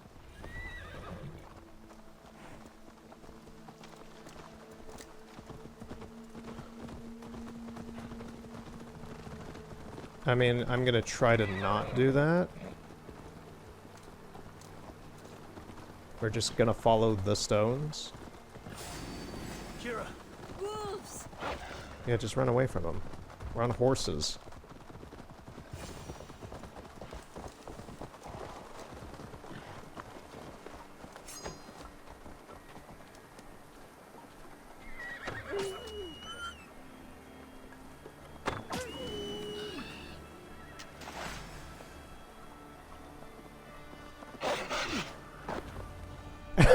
Just hit us into the cutscene. Kira, are you ready at That last works. to return to the joys of the forest?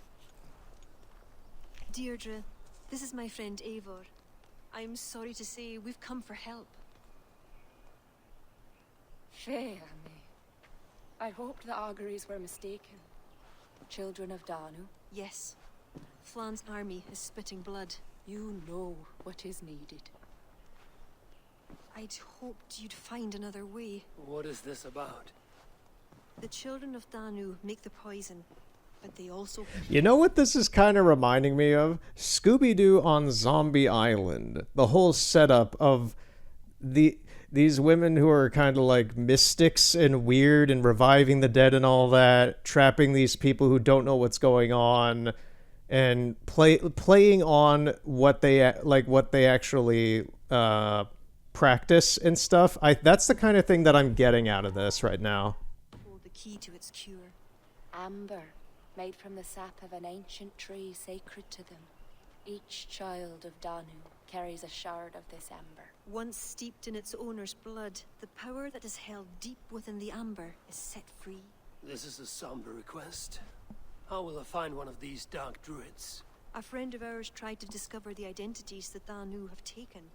He hoped to find one called the Wren. Then that friend was killed. The Danu are truly dangerous. You may find something in his abandoned house, up north near Port Ollie trading post at the mouth of the Ballysadir. I will find this Wren, steep the amber in his blood, and return once I've done. I pray the spirits guide you.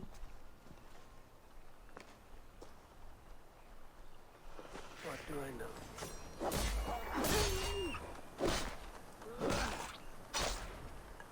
You know, just immediately kill a wolf that apparates outside their house.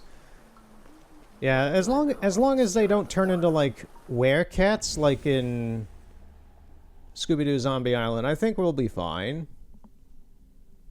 The Children of Danu, is this like the Templar for this map? Okay. Secret cabal of druids that has infiltrated every level of Irish society in an effort to bring it down. Find clues across Ireland to root them out. We must, yeah, okay, so this is just the Templars. Okay.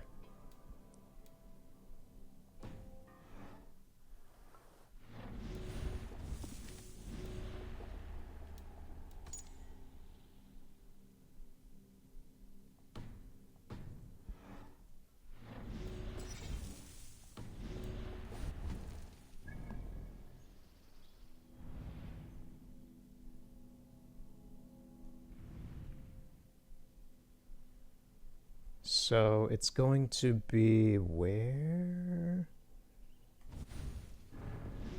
It's like a swamp, right? An abandoned cottage on the shore outside Port Auli at the mouth of the Ballysadare River in northern Connacht. So this is Connacht. Port Auli. An abandoned cottage. I could assume there.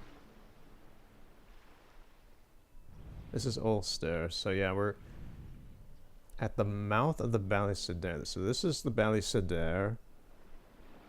In any case, it's going to be around here. We're just going to fast travel and see what's around here.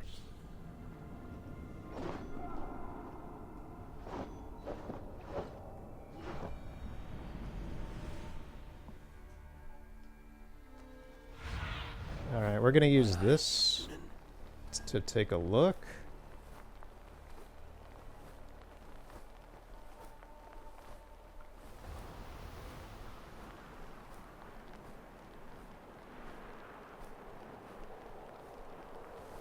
I don't see a house around where I was going to look. It kind of looked like there would be one on the map.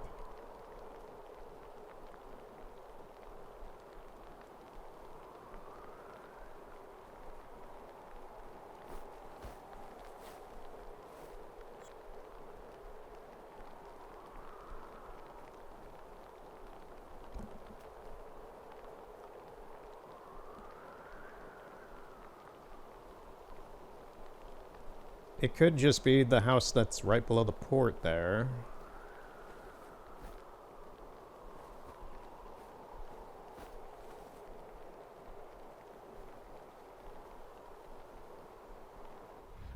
Alright, I guess we're just gonna go down and see if there's anything at a house below here.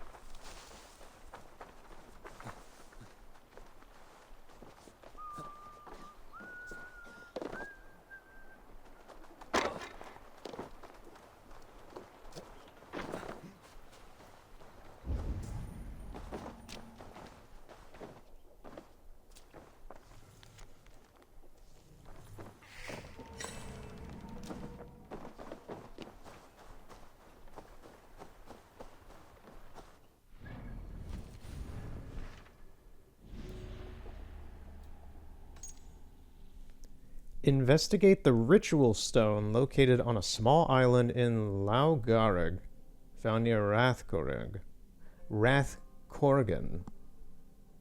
The ritual stone located on a small island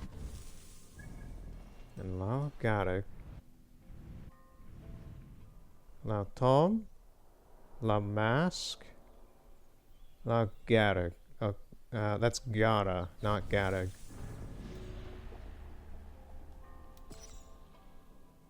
No, it is Gara. Okay.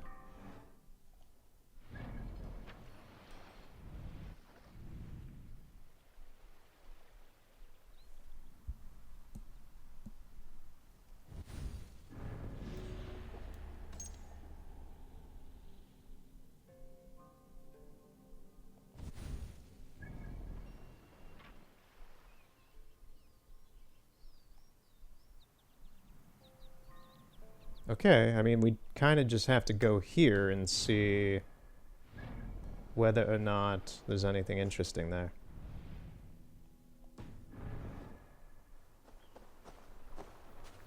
Alright.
Oh, that was that was a tattoo. Okay, I was gonna say that was a rather odd animation for Eivor. I don't see that too often.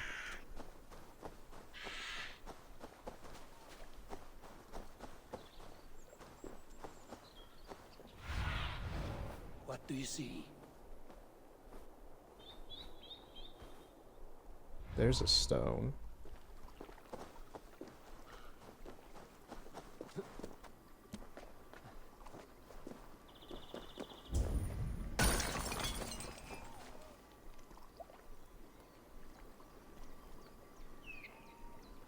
Did you guys see me take out my sword to break that? I hit a pulse and I walked through it and it just burst.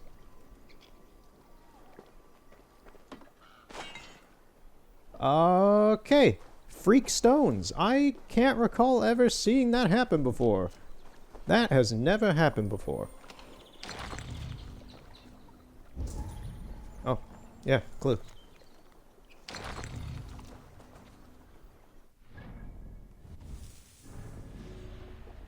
Who is this? Niam the poet? She is spreading misinformation during the festival at Rathcrogan.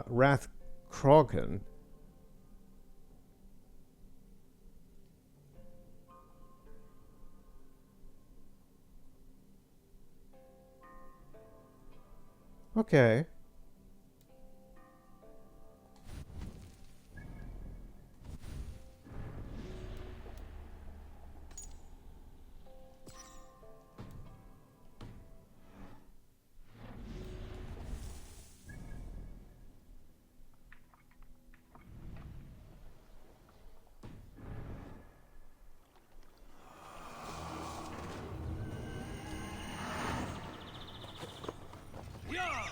Yeah, Rathcrogan's a kind of weird location because it seems to be a fairly modestly sized town, but there really is just like no fast travel points around it. I'm not sure if there might be one along the river, but yeah, it's just kind of like out here in the middle, in an annoying way, similar to this island way out over here. You have to sail your boat out there every single time you want to go out there, so it's just kind of like eh. There's a few spots on this map where, personally, I think they should have put maybe another port or two, or even maybe another waypoint or two. But it's not the biggest deal to me. It's just like a mile, like, that's gonna take 5 minutes to get to.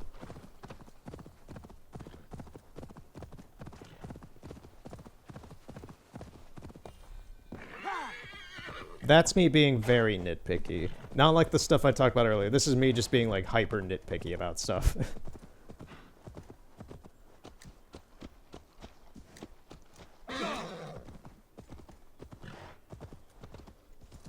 If they see me, this will get messy.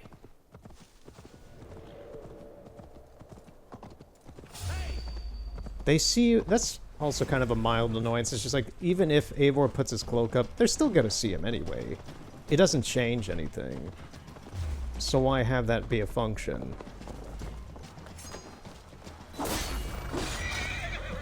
Just kill her in broad daylight, huh? Oh, and my horse is dead. What happened?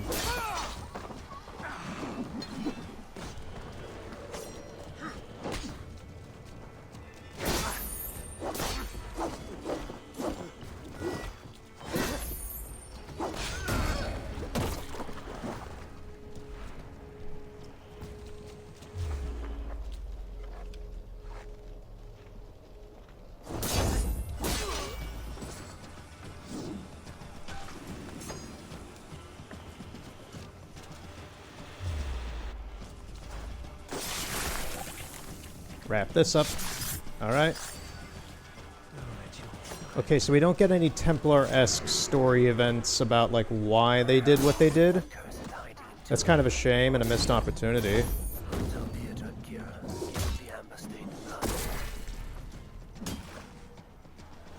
Man, this cart had to be in the way to censor that. That would have been awesome.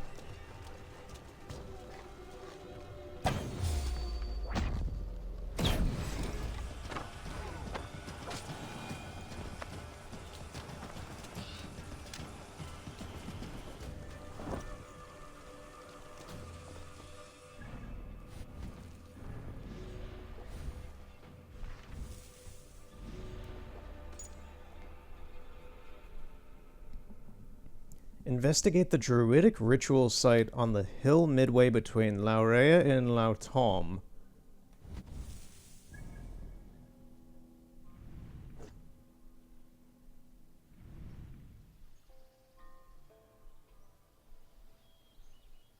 So, Laurea and Lautom. So, you're not talking about this one, you're talking about... I'm guessing it's this around here where this chest is? We're at least gonna go check this out before we continue the main campaign. I want to take a look at what's going on over here.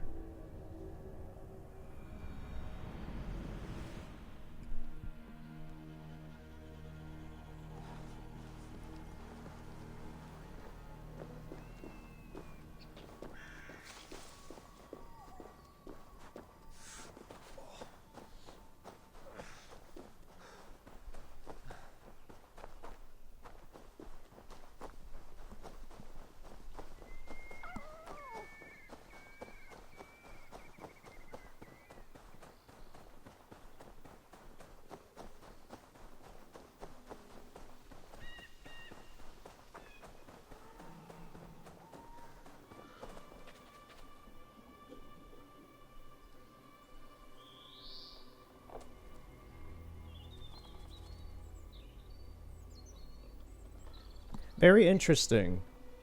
I stopped because I heard something that did not sound naturally normal, and all of a sudden the lighting changed to be more in line with that too. That was cool. You see, it's little things like that. You just kind of stop and actually not bum rush the story and just kind of hang around in this game and the world. It's so dynamic and interesting.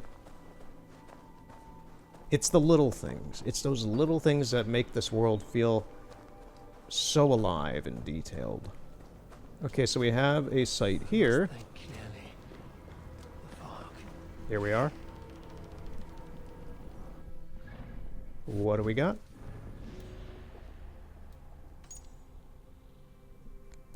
We are looking for the ash.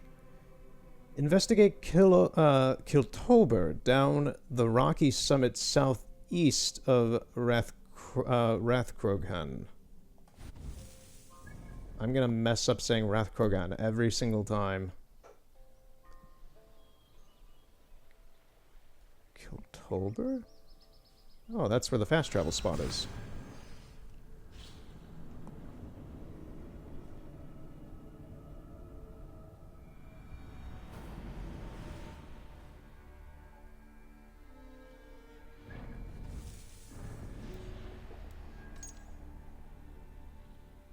The rocky summit southeast of Kiltober. Okay.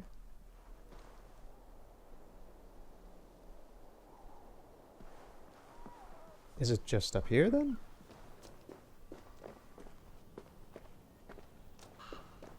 What do we have here? Show me what lies ahead.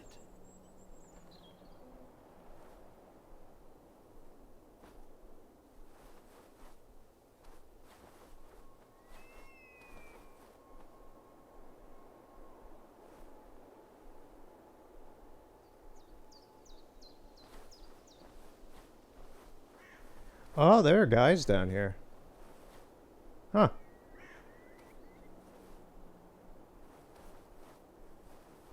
Well, I guess we're going in there.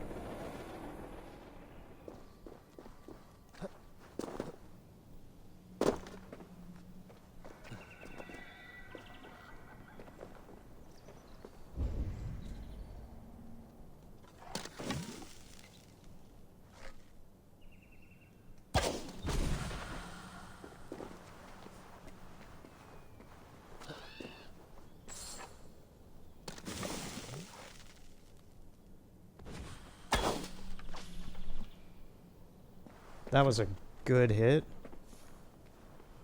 Like, these have been good hits so far, but getting rid of that dude with his wolf is a really good one.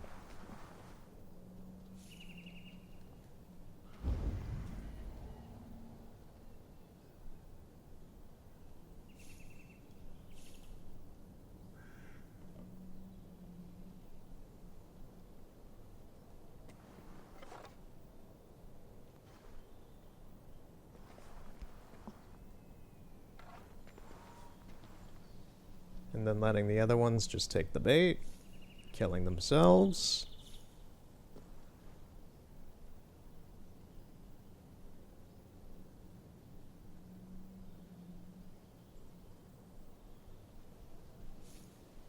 Right, we're moving in. I should not be seen in this area. Anybody left? Oh, yeah. Someone over here. You're doing very good guard duty, my man.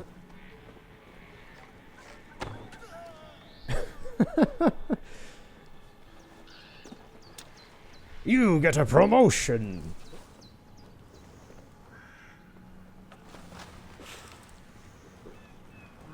Thor lends me strength.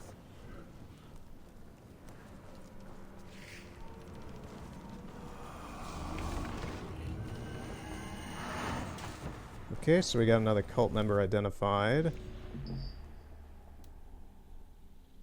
Assassinate the Ash. It can be found in the Keshkoran mines in the mountains northwest of Laugare.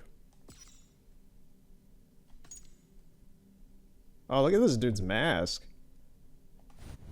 That's pretty cool.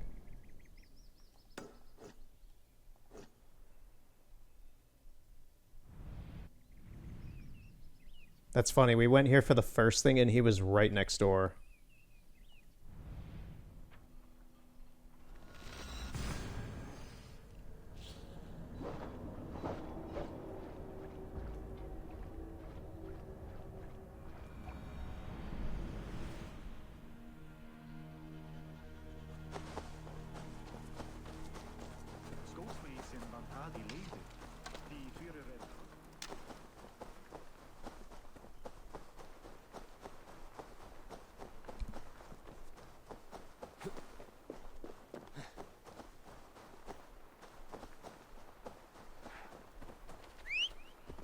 We're gonna get back to the main story after we kill this guy. If and it doesn't make me do any more of these today, then I'm probably gonna do most of these on my own until maybe, like, it tells me, oh, if you do any more of these, it's gonna be relevant to the main story. Because, like right now, it's just like, this is what I do when I'm doing most things on my own in this game. It's just kind of me quietly just doing what is here. And I don't have much of any commentary for it. It's just you go do a mission, you go do it, you get results, you continue on with the next thing. Rinse, repeat. So, I don't have much to say about this system. It just is the Templar hunting system. Instead, you're hunting down druid, elder, leader people.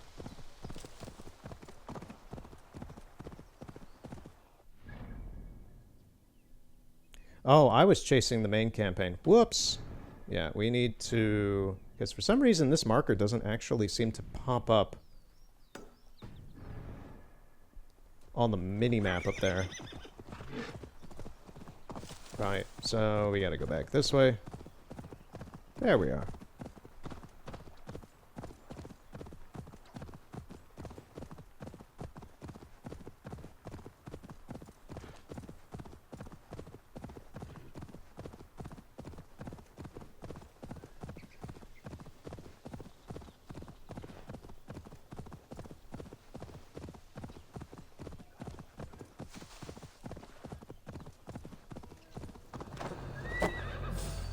Right, and I've already been here before. Oh, is this him? No, that was just a random dude. He had the same mask.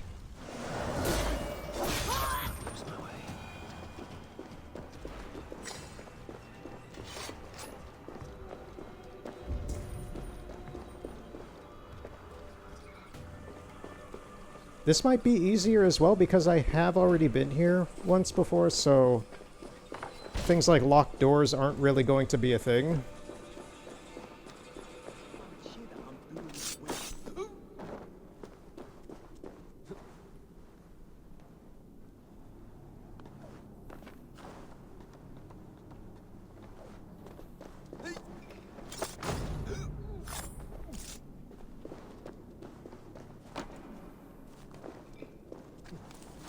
This is kind of what I mean by the druids not, like, seeming to be the most alert enemies in this game. They kind of just stand around in, like, awkward places or are relaxing.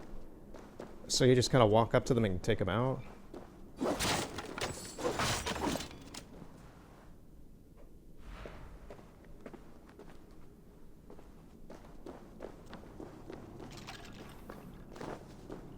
Hey guys.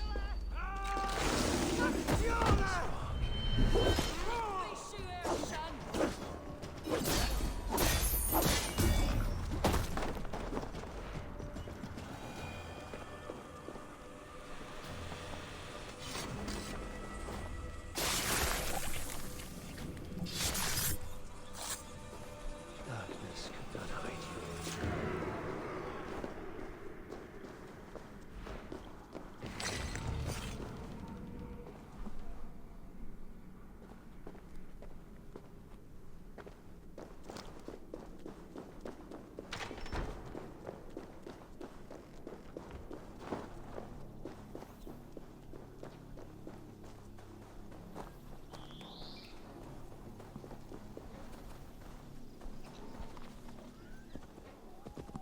That took about as long as walking into a gas station, paying for your gas, and buying a Kit Kat. And your soda of choice. I don't drink soda. So, I'll just keep the water bottle that I would have brought with me in my car. Anyway.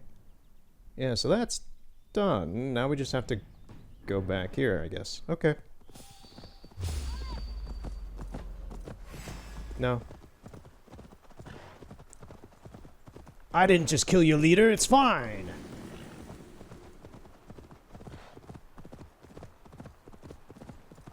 He's in there having a nap.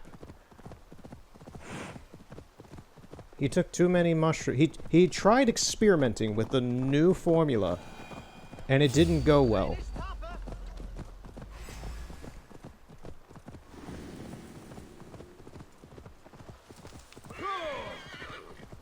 I'm just gonna beeline my way there instead of just, like, running around the roads and seeing if I get there.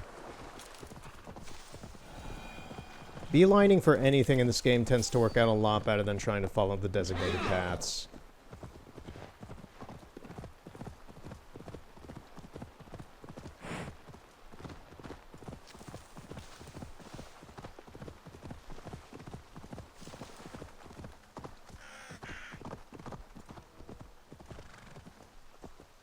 Asfin.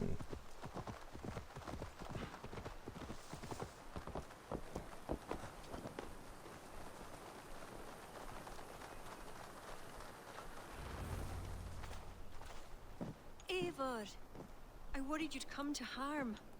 I did not, but the wren did. May the wren's blood ooze into the lonely earth and feed the forest with red milk. Give me the shard for the cure.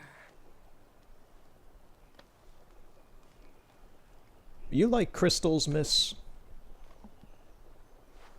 The humors of the ancient tree live on in the amber now sparked by blood. Look, it turns deep crimson. The cure will be painful.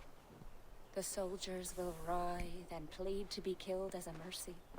But in a few hours, they will be well. Thank the spirits of the earth. The wren carried a note. A note? The poisoning and the plan to accuse Barith was the doing of someone called the Cursed. There's a cottage in Tuam where the Cursed hides. Perhaps we can find who made the poison there. It is a small hope, but hope still. It is nearby. We must go. Not yet. The cure is prepared.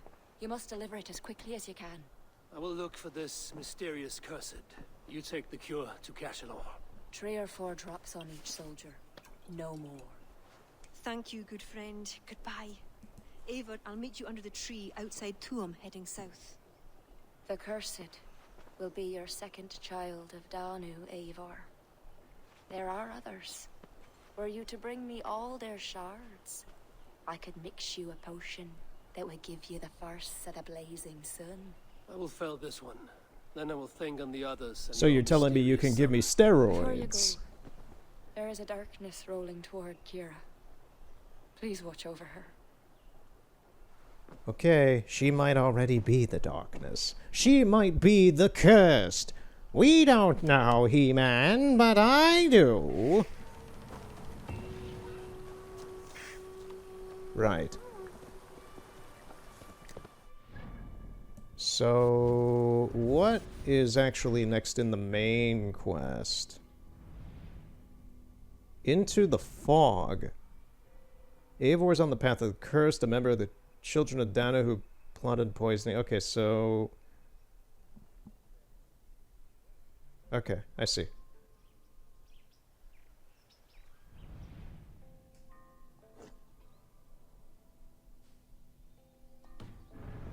I'm just gonna go there, yeah.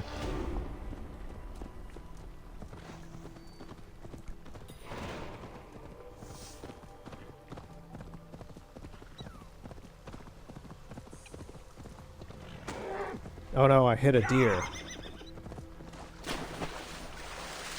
Modern problems in the medieval age. That's actually something I guess I could bring up. Like, my car has had some issues recently, so this is all car talk and muffler stuff specifically. So the muffler on my car I had to get replaced recently, and apparently the interior, like, chambers of it. I'm not a super big car guy. I'm much more of a electronics person. But cars are honestly not too different from computers in a way, if you think about it, in the fact that they need this to work with that, to work with that, for that to work. If you view it from like a schematic standpoint, you still need a thing, as my grandfather would put it, you need a thing to get a thing to work so that the thing can do the thing. But, yeah, so the muffler, the interior of the muffler itself had disintegrated from rust, and I had to get the muffler replaced. And the guy who, the muffler guy, quote unquote, who changed my muffler, he's probably like, maybe his mid to late 30s, maybe early 40s, not sure.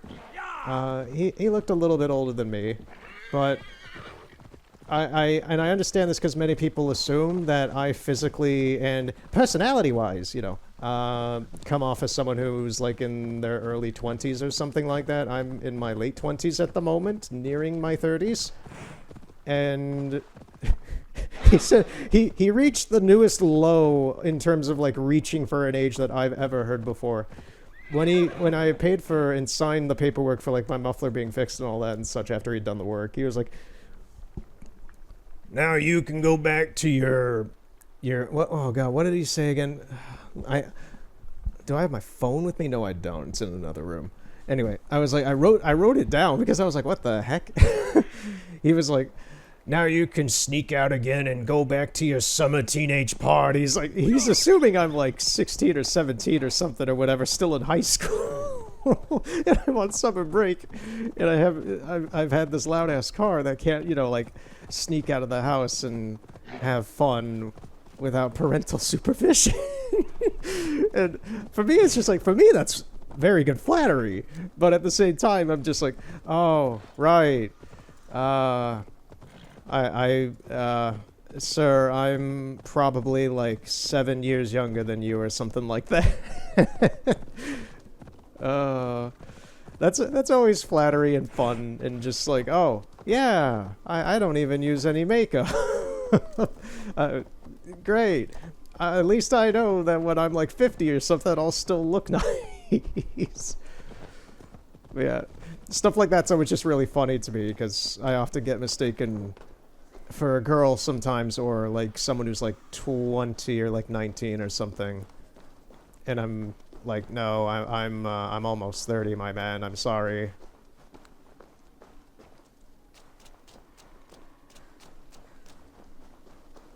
Subscribe now and unlock the secrets to eternal youth.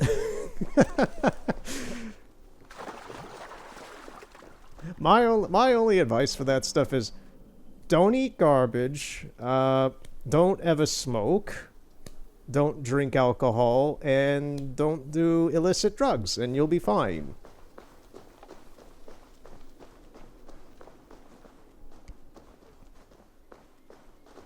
Okay, we have to go back this way. I thought we were pretty close to where we needed to be, but we're not.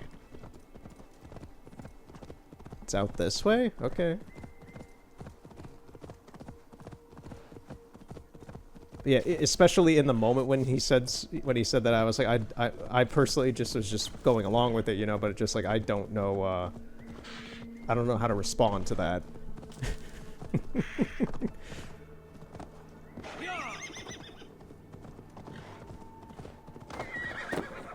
Drink your water, drink your milk, and grow up big and strong. That's the way to do it. What in the... I am so glad I caught that on video. Holy crap. Did you see... Well, you had to have seen that. That was nuts.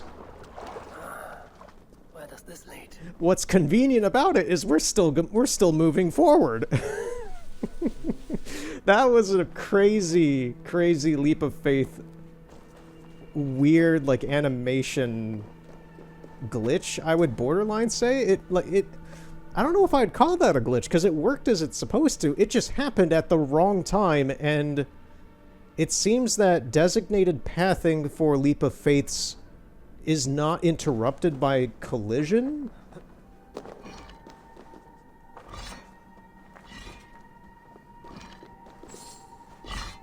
Okay, dodge that in time. Here's the only... This is actually, as I brought up earlier, this is the only bear. I didn't realize it was here. But this is the only bear I've ever seen in this map so far.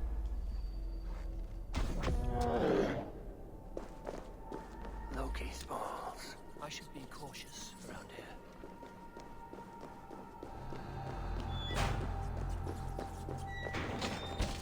What is the meaning of all this? Eivor, can you move?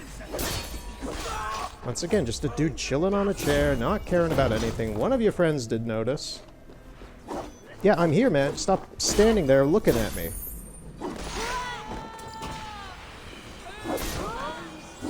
Get me out of here. Oh, this is funny. When I came in here on my own, I killed this guy. What tragedy has befallen you? Well, thanks be. What is this You're camera? Not one of them. One of who? The Danu. Not like any druids I've ever seen before. They grabbed me and me mates. We got lost in the fog and me mates. Keep your wits about you. The High Druid calls herself the Cursed. She sacrificed them bit by bit. You understand? First a hand, then a leg. You should run while you're intact. But first, what is the Cursed planning to do? She dragged old Finton to some ritual. Poor man. Not Finton! What's become of him? Save yourself. He owed me money! I'm done with this place. A luck of Thor be with Finton, no! He owed me a Subway sandwich.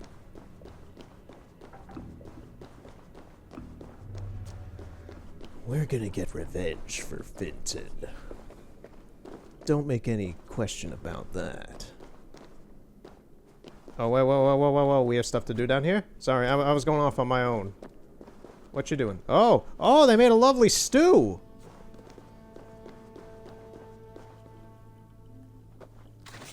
So this is the secret of Greek yogurt. It's actual Greeks.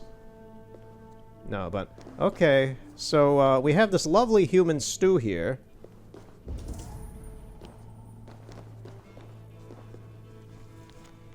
a shoddy sacrifice. They will learn no portents from this. Something else?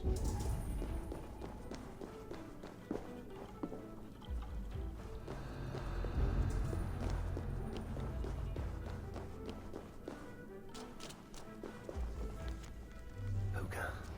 What would that be? A sacrificial ritual, and something about a puka. It is not much, but Kira may know what it means.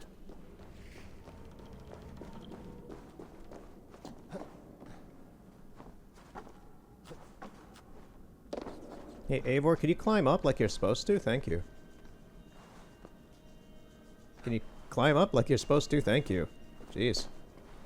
The pathing is pretty good with this guy most of the time, but then he'll, like, stop on a rock ledge for no reason and just not want to move forward.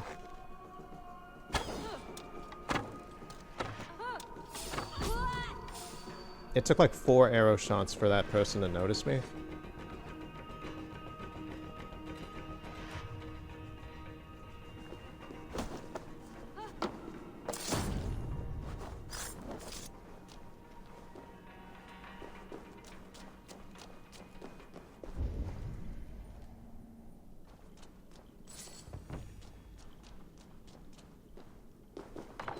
Kira said to meet outside the village to the south.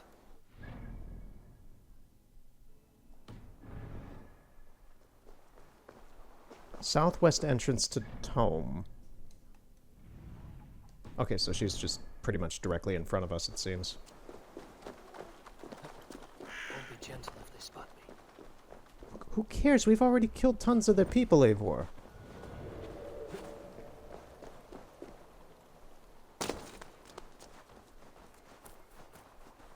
Eivor. Has Barlith escaped Flawn's wrath? He has, and is much relieved. The soldiers are coming back to themselves. What have you learned? The Cursed will perform a sacrificial ritual. Sacrifice? Faye, the Cursed is then a High Druid. I learned that she is. But what does that mean? She wields great power. She will be protected by her acolytes. Not only her acolytes. I also learned the ceremony will be protected by a... what was it? Pook. A puka? That will be dangerous, but we've no choice. The ritual will likely be held at Carnagan. We must look there. What is a puka? A kind of animal? A kind of animal? I will explain on the way. Come. How much you bet it's just a werewolf? And I personally, through this DLC, we haven't seen any in the video so far, but, well, in what's been captured so far for this game. But, yeah, I've already fought tons of them. Sure. They were once marvelous creatures, able to take the forms of any animal. Now, they're dangerous. Is this a jest? Have you no such creatures in Norway? There is Fenrir, wolf to the gods, but he is unusual. Well, pukas are common in Ireland. Pukas, sacrificial rituals. Is this your world? The children of Danu are an aberration. True pagans oppose them. Flann knows our traditions will disappear without his support. He has pledged not to let that happen. You good? Were you supposed to fall off there?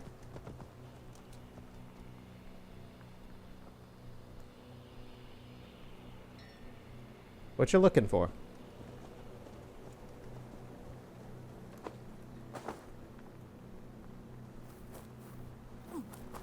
You good? You're looking like you're in a battle stance. Okay, we're just gonna go on foot. I'm just gonna go on foot, okay?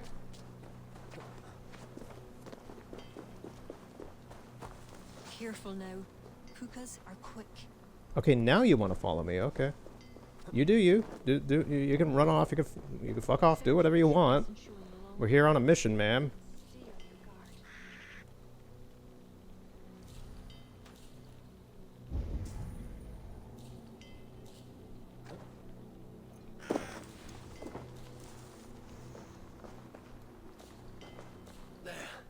Tracks. It's just a werewolf. Come on, let's get this over with then.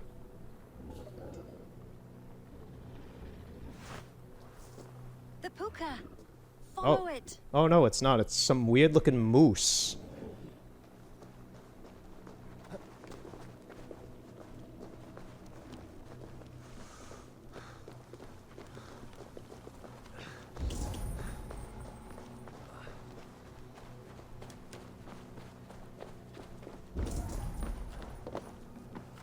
Looks like a wolf. Because the puka is in the shape of a wolf just now.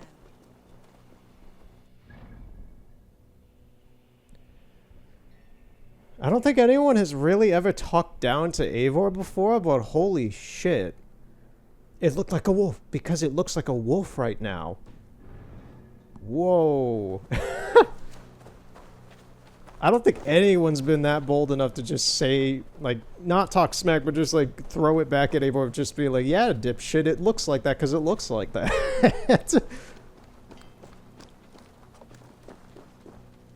That is a bird. Because it is a bird, Eivor. This fog enters into my head. Mine as well. Okay, this is not an ambush yet. Speak?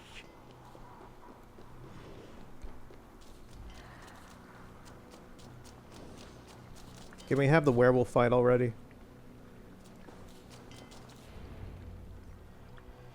I know it's gonna happen, that's the thing. I'm just like, there's no way we're not doing this without some sort of werewolf fight.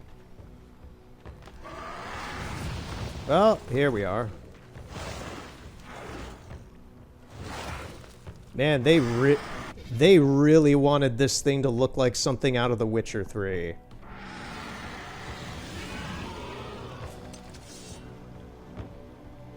They were like, screw it, we're having the weird psychedelic, mind-screwy fantasy moment here. We're gonna throw in a werewolf that looks like it's from Witcher 3.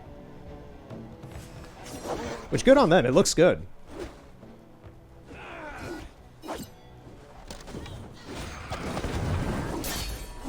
It also has a lot of HP.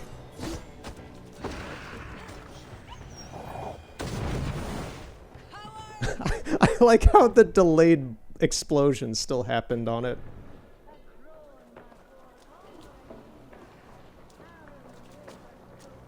What in the Nine Realms was that beast? Wished. The ritual has begun. This way.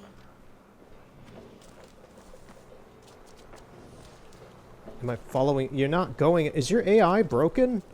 You're not showing me anything. You're like, follow me this way. I'm just like, okay.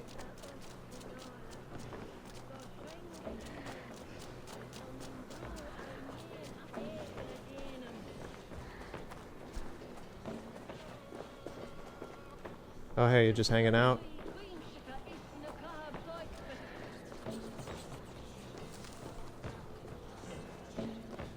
This area is off limits.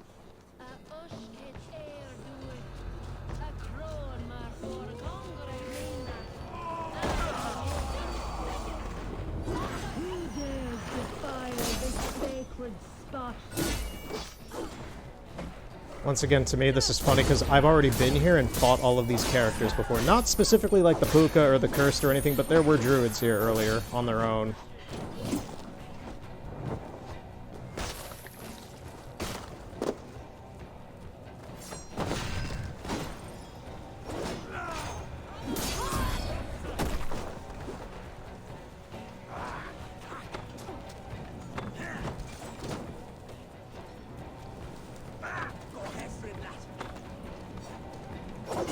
Okay, these guys like shields.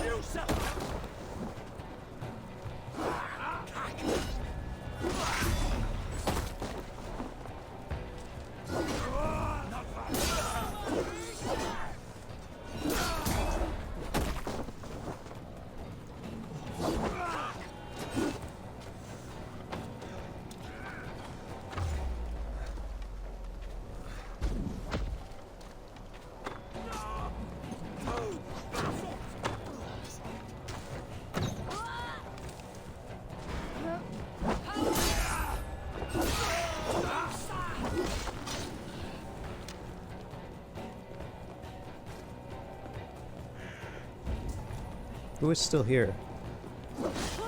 What? You were just laying on the ground?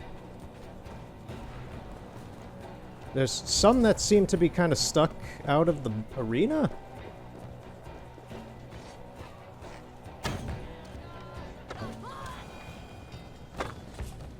Yeah, one of them was stuck outside of the arena for some reason. Oh, Ubisoft.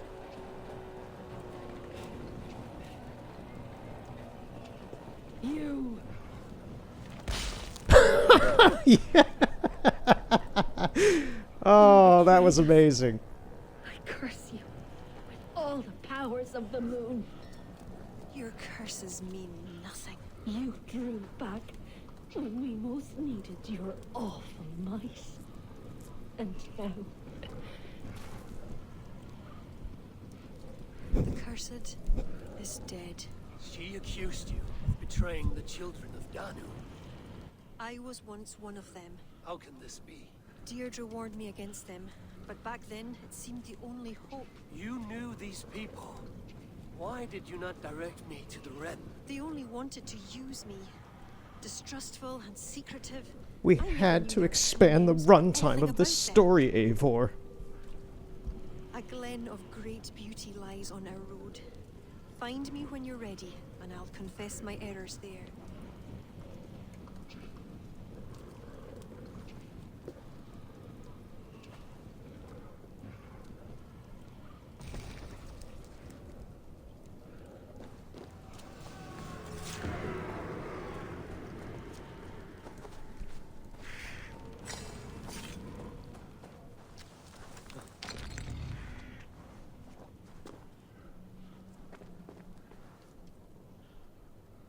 Okay.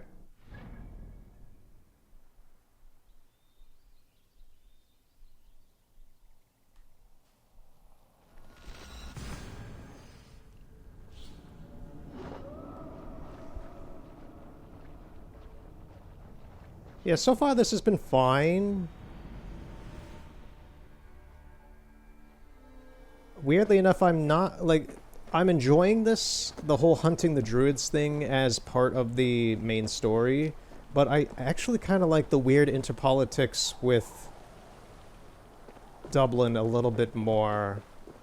This is fine, but it really does feel a little bit just like, go here to find this, go here to... It feels like a lot of the stuff you do normally in...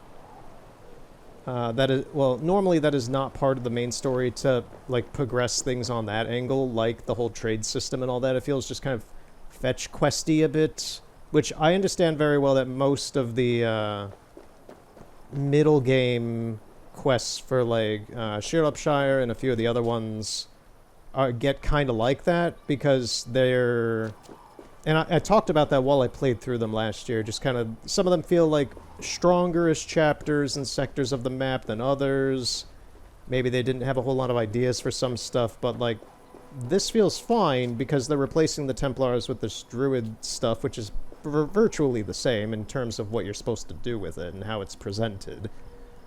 But I just feel like the interpolitical weird stuff involving Dublin was a little bit more interesting.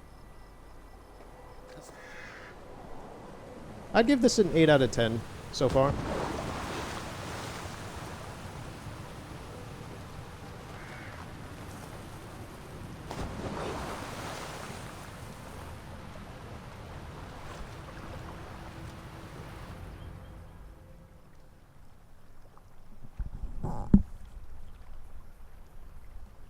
It is beautiful. I used to wash away my cares and pain in this pond. Would it be alright if I... Of course. And this is the weird seduction scene. Once again, it's just like, she as a character really kind of reminds me of, like, the guys who did this DLC seem to have really tried to make this character similar in a lot of regards to a lot of Sapkowski's female main characters, like Yennefer, Triss, Shauna, and yeah, this Sierra person very much has that kind of vibe. Like, I could replace Eivor with Geralt here right now, and it would just be The Witcher 3. Or The Witcher books, or Witcher 2, or anything. And I'm just like, yeah, they did their homework on how to make a intriguing, charismatic, and well-written lead female for a fantasy video game protagonist, quote-unquote. We don't know if she's lying or not yet. But, like, this scene itself is very Witcher 3. Which I appreciate. My friends, the world I knew. Soon, I turned to the children of Thanu. At first, they pledged simply to keep the old ways alive. Then, one by one, druids turned to dark rituals. Then they turned to worse. Yes, even murder. I disavowed the children, and now pray for their destruction. The High Druid spoke of some sort of awful might. Fantasies, an ancient fable of a people long lost. The druids are now dispersed without a champion. You have King Flann. My hopes are placed in him, but am I a fool? He has no deep love of the past. He hopes to build a new Ireland. He pledges that my people will be part of it, But once he's king, storms will come. I cannot know where he will take refuge. You are no fool. You and I have been through much together. We came near death. I would like to celebrate life. Is this why you brought me to this place? 'Tis a lovely glen. Perhaps we could pass some time here. No. Kira, I admire you a great deal, but it's best. This is the second time we have had this romantic relational aspect, or not even romantic, just, you know, like sexual, anything like that with her, which is rather a lot for any of the characters in this game. So I'm just like, no, I have a feeling they're going to try and use that as a story plot thing for if and she is an antagonist reveal. Like, really? Just like, I feel like they're trying to cozy you up to this character a bit too much to make that turnaround reveal more impactful for some reason. No, miss, we're here on a mission. We ain't fucking. We're here to save Ireland. Speak to Flan. He is behind us.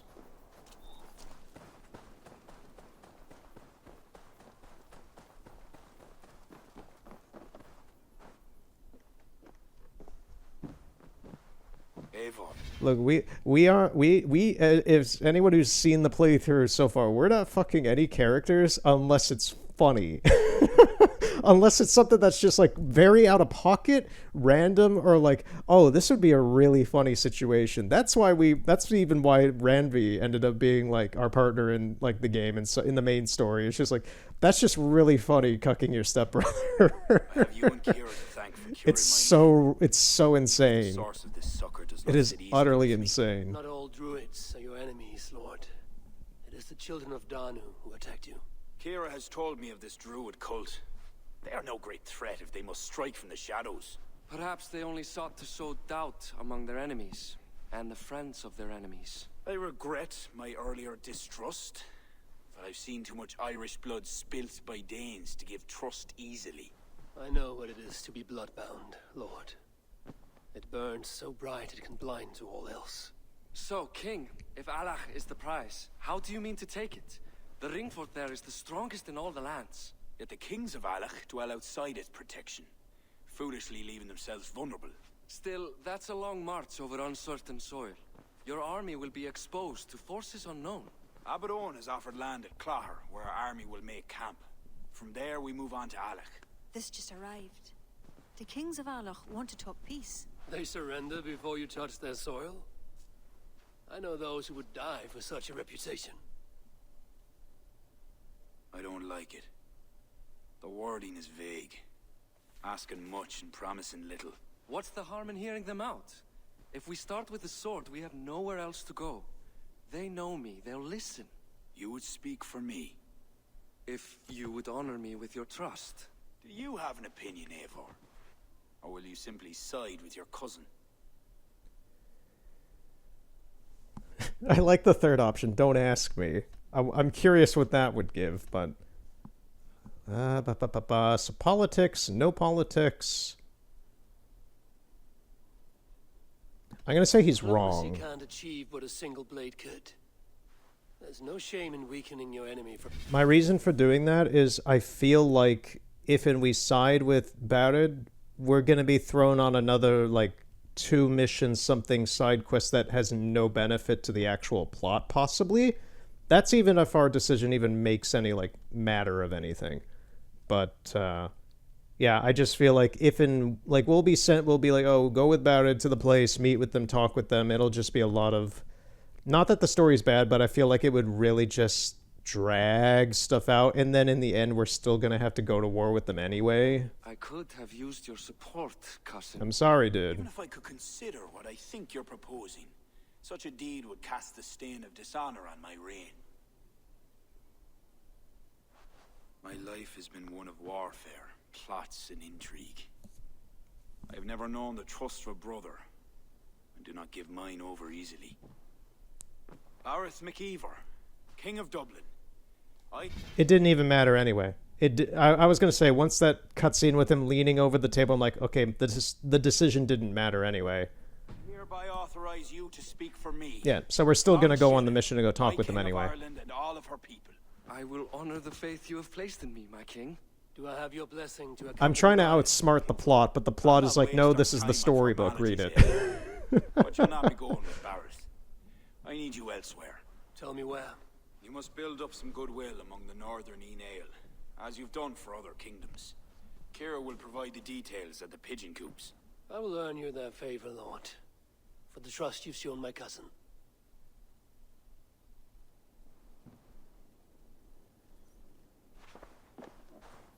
Every time he says E&L, I'm always thinking of NL, which is the elves that live in the other dimension in Sapkowski's work.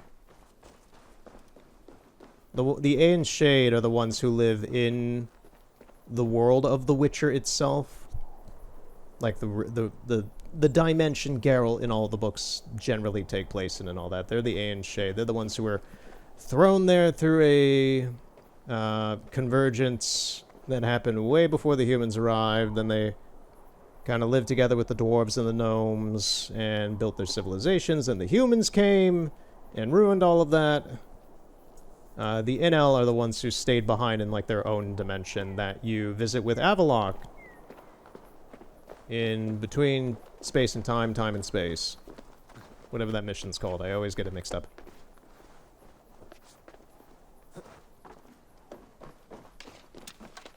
I don't doubt Sapkowski drew words like that for influence into the naming scheme of how to create his legendarium of, like, the lore for all these different races and, like, their cultures and histories and all that kind of stuff. He's probably drawn in stuff from, like, Irish culture, other, like, Polish culture, obviously, just words and things and aspects.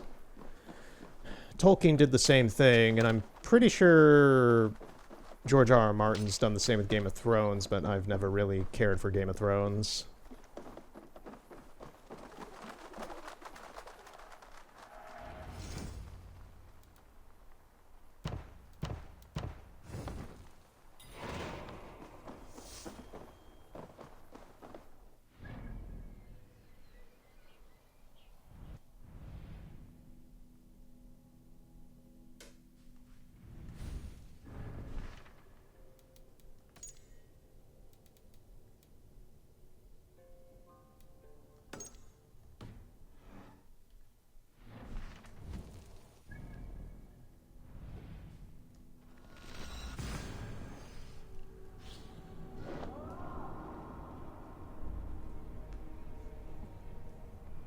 Alright, so my plan for right now, given the amount of time I have left, we're gonna do these 3 missions and see where the story takes us next. I would like to finish maybe the rest of this chapter, but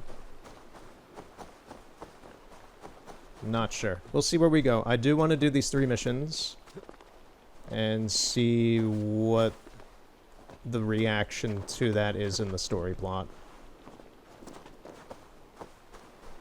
Recover the royal jewelry. Remain undetected. No unessential kills. We will probably not do either of those.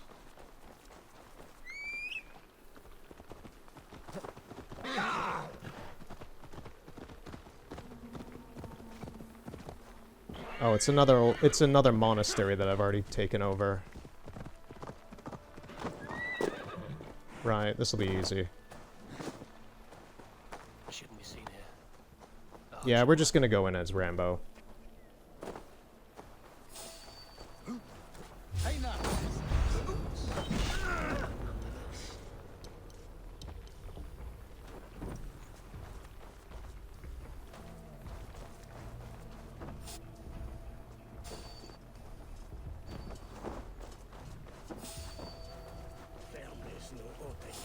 Hey, what?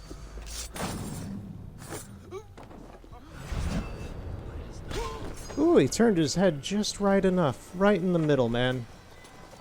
Thank you for helping me out.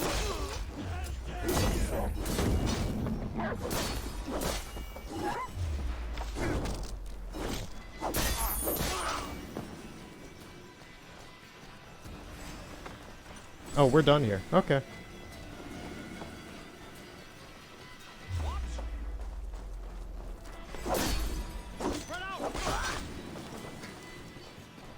Hang on.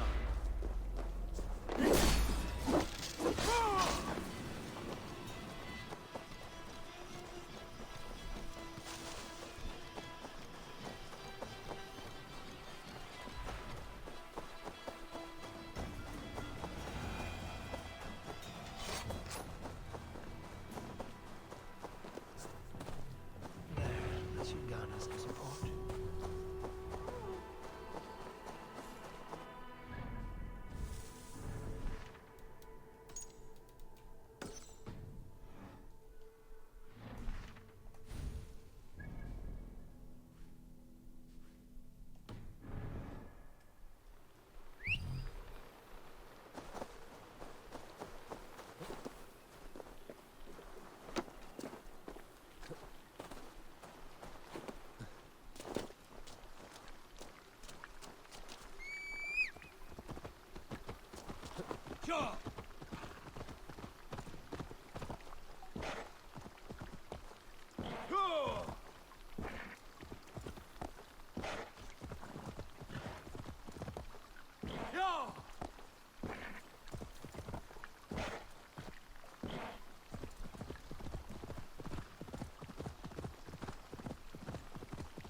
On my own free time, I am looking forward to going back up to Mackinac Island soon enough. That is a place I've talked about plenty on the channel as one of my favorite places. And I'll be going up there for a photo project sometime in the next 2 months, not sure when. Wow, that... I was so fast, I surprised myself by cutting through him.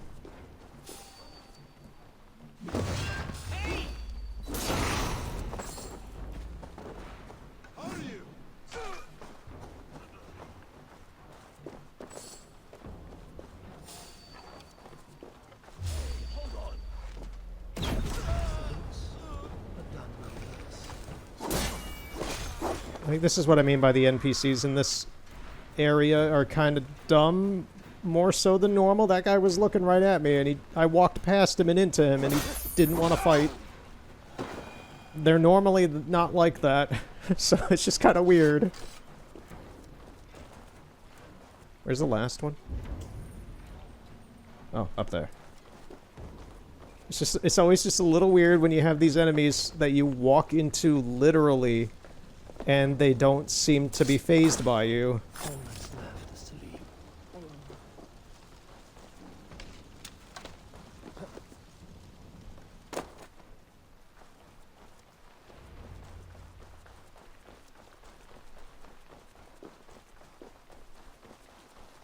It's halfway there.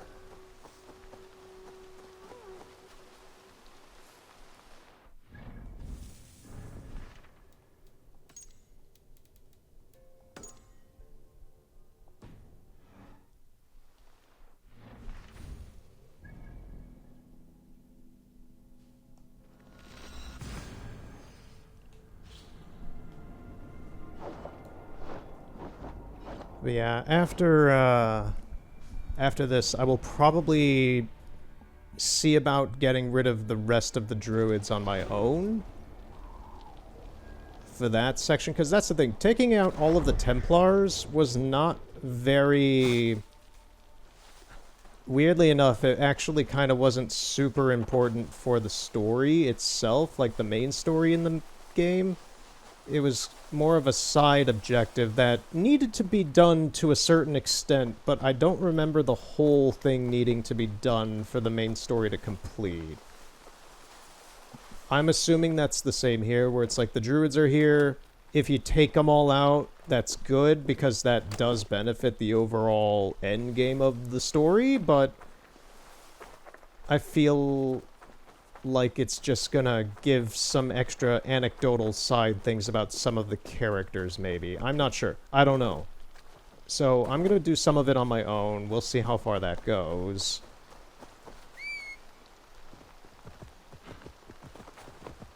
But the main campaign stuff, the main story stuff's gonna be continued next time.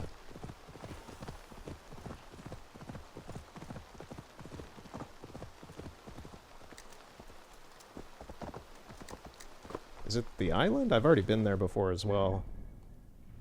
Yes, it is. Okay.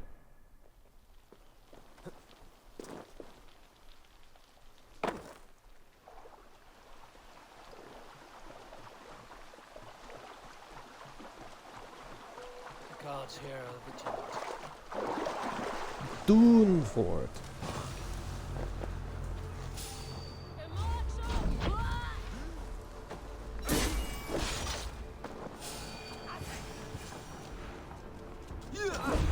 I was looking for the sword, but I guess I didn't drop it.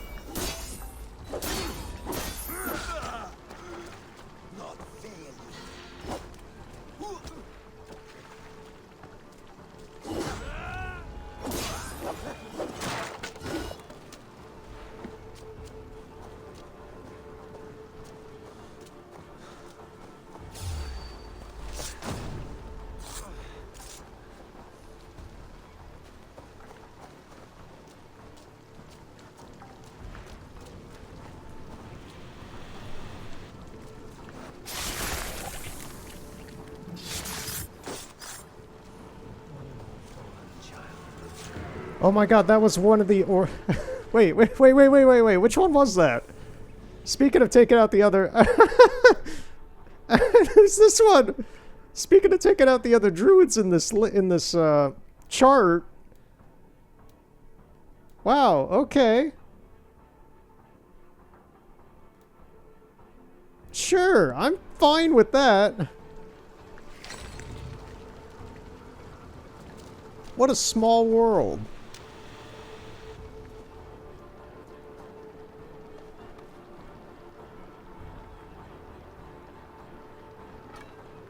I mean, two birds with... That's the thing, it's like two birds, one stone. That was really random and all right, I'm fine with that.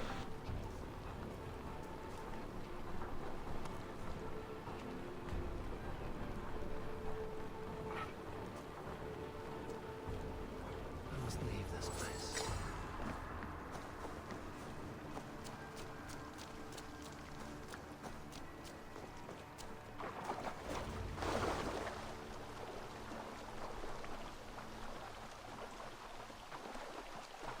I've earned King Flan some support. Best go see him and Yeah, the fact that that was one of the druids was kind of insane.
God has heard my prayers.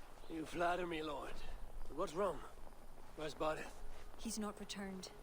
Nor have two messengers sent after him. Oh, what a surprise. It hints at some dark design. Let me go after him. You send the guy alone, of course he's gonna get kidnapped. Even with your cunning and guile, you would not go unchallenged. Not without a king's pass, and few Vikings have those. I'd wager a few from Donegal do. Donegal, a Norse settlement. A port on the western shore. A fair bit of their trade finds its way to Alyach, so someone there is bound to have a pass. Is this port well guarded? It's crawling with Norsemen grown lazy on success. They'd not expect someone to go Viking on them. Good. I'll go to Donegal now and get one of these passes. With your leave, Lord. If it means fewer lives lost, you have my blessing.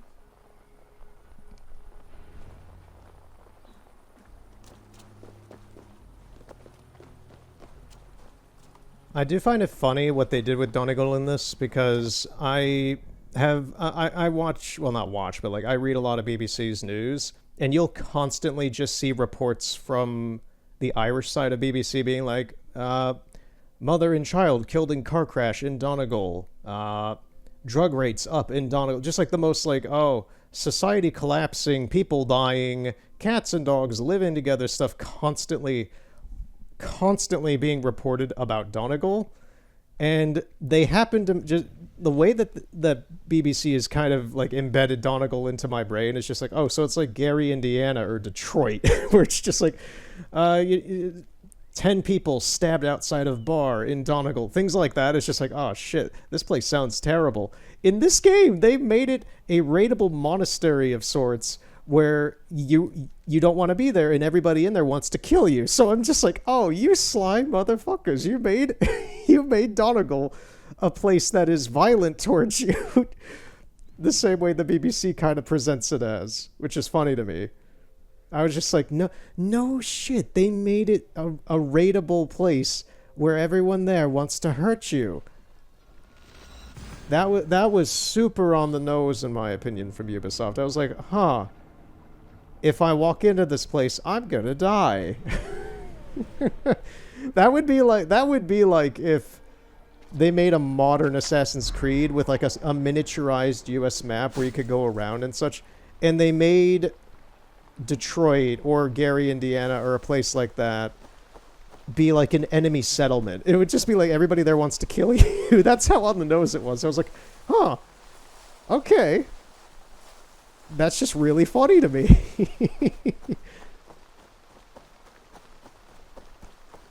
So we're going to go to Donegal. We're going to see how this goes. I've already cleared it out once.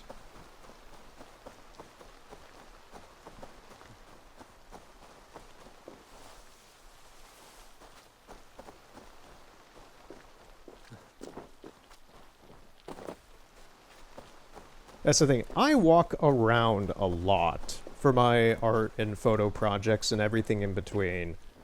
And you could throw me any... I know people who live in Chicago or around Chicago, or even, I don't know, just people from like Florida or something. They're like fearful of Chicago and like, oh, you walk around on a Chicago street, you're going to get stabbed or something like that. It's like, no. You could put me down anywhere in Chicago and I would be... you would have to really throw something traumatic at me to be like upset or scared of Chicago. Like, I have been in that city plenty to the point where a lot of people just think that I'm from there.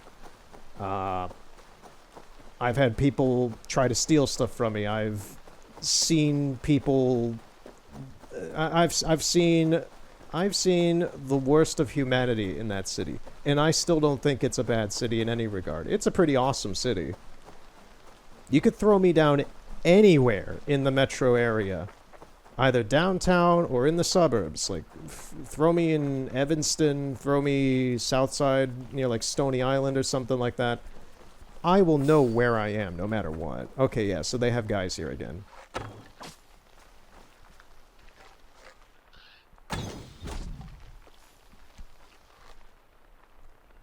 My point being about bringing up Chicago. You throw me in Gary, Indiana, I'm going to be scared.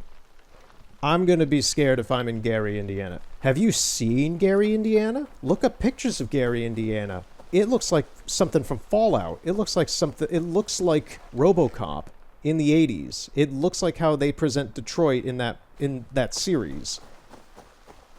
You go to Gary Metro on the train. Now I'm just talking about transit in like actual American cities and such. You go from like Chicago to, I don't know, you're going on the metro line somewhere. Either Metra, like the Amtrak stuff, or the South Shore line, or anything like that. You pass through Gary Metro, holy shit, do you keep moving? Because that whole of Gary, downtown Gary, Indiana, is utterly scary.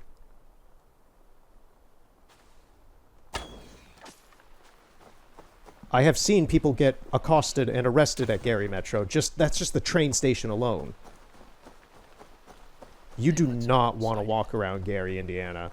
Half of the city is essentially burned down houses, and you don't want to be seen in that town.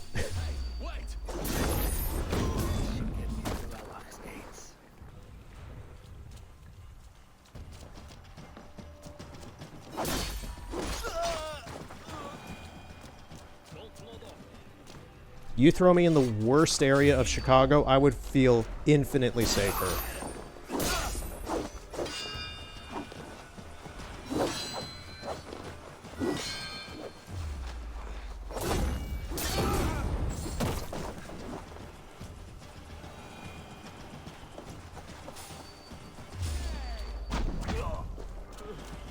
I like how I shot him in the chest and his sword just kind of swung out from him anyway. He wasn't reaching for it, it just shot out of him.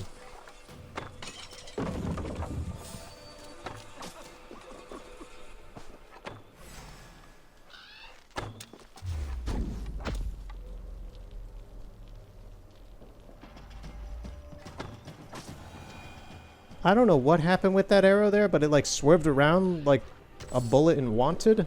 I'm fine with it, but that was weird.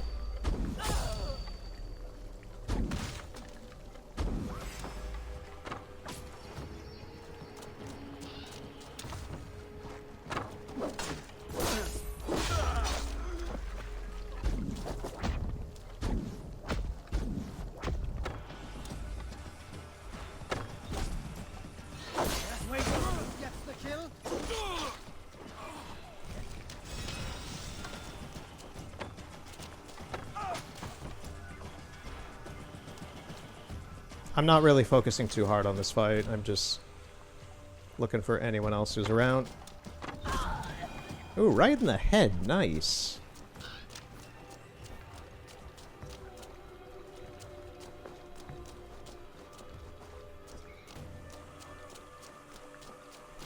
And that's the funny thing. I'm sure Donegal's a pretty alrightish town. It's just the way that the BBC's portrayed it over the past, like, I want to say 4 years. I've noticed that. It always just really depicts it as some rampant shithole where people die constantly. So I found it funny when they made this an enemy encampment in this game. I was like, oh, that's really on the nose.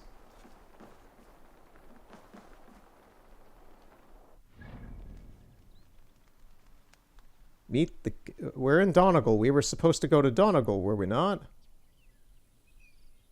Did I just wipe out this place for no reason?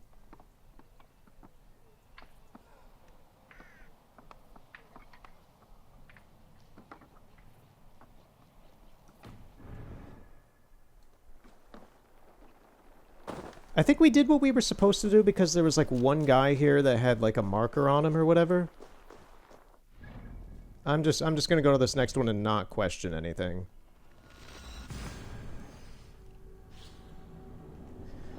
Whatever.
An impressive fortress. One cannot help but wonder what's within. Now to see how they treat someone with a king's pass. Speaking of Chicago, I'll be back there pretty soon as well to take some photos and do some other work and such as similar to the Mackinac stuff, just like traveling around, The business of kings. working on things, busy. Who are you to come before the kings of Ireland unannounced? Virgil.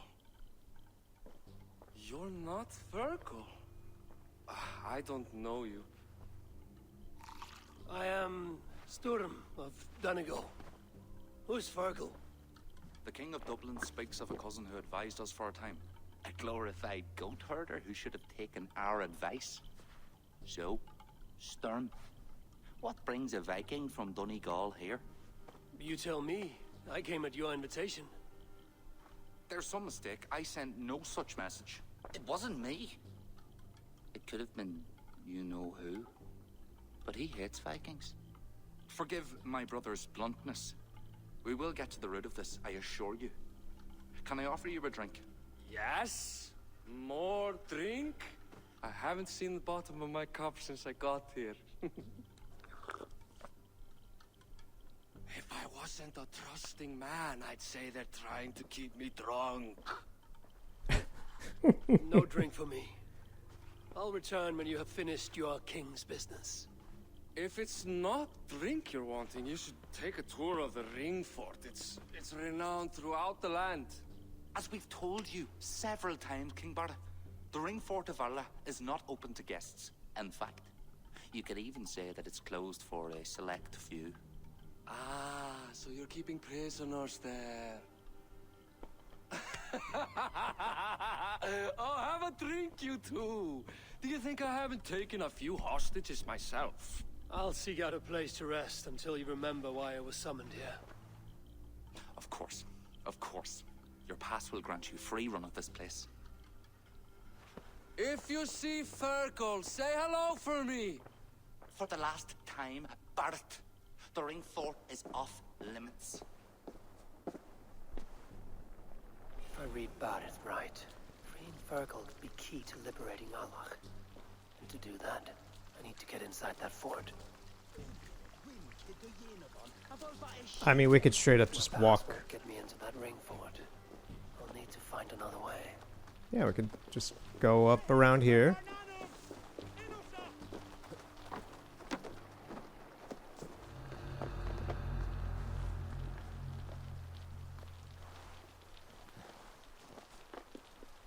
Oh. Hello.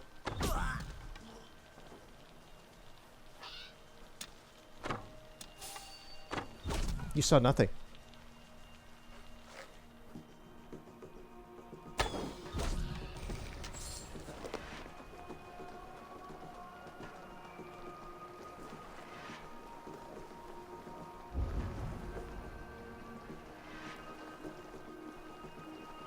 Okay, I've been in here before as well. Where... I need to get down there. Somehow.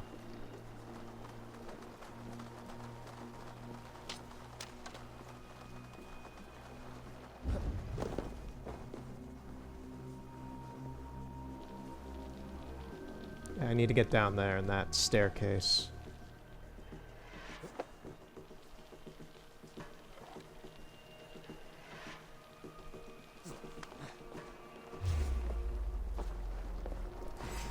From where?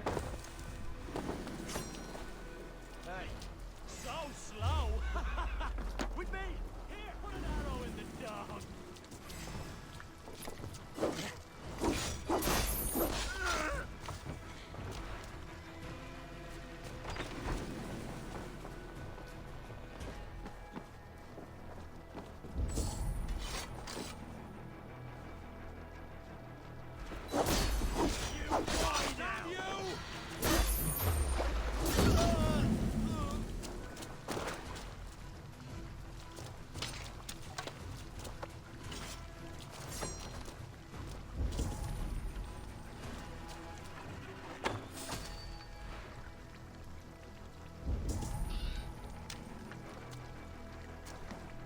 there's a guy with a key up there.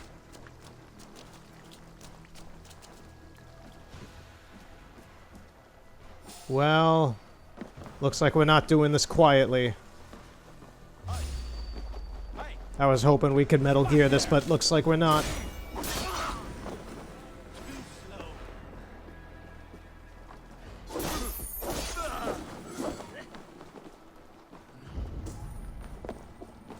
Here's the key bearer. I need to clothe myself here. The prison keys, okay. I hope this is the right key.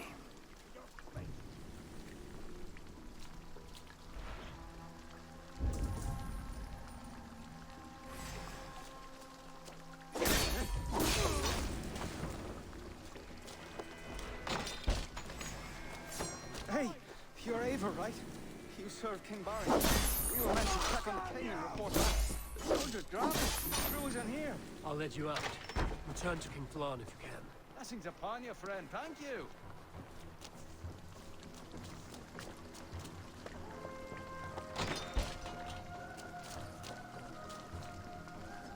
you. Thank you, friend.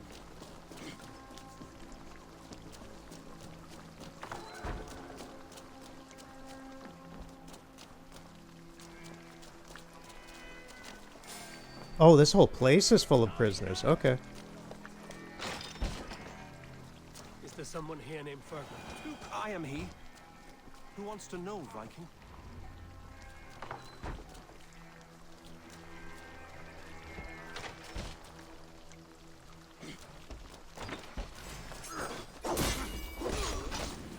That guy came jetting in here like a rocket. Secure the prison, okay? Hey! Riot! Yeah! I need to rewatch Avatar.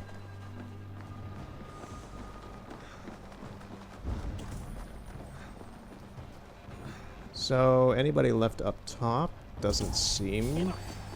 Wait, where? Oh, you.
Oh, there were still guys back here.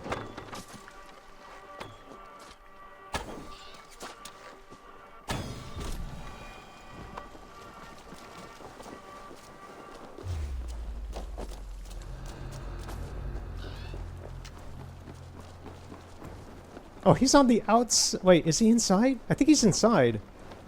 Yeah. Dude was just having a sandwich in here.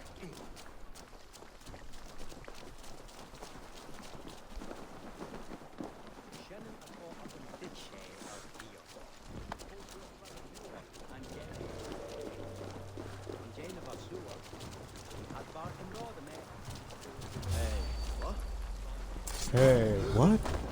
This guy did not even question that. Right.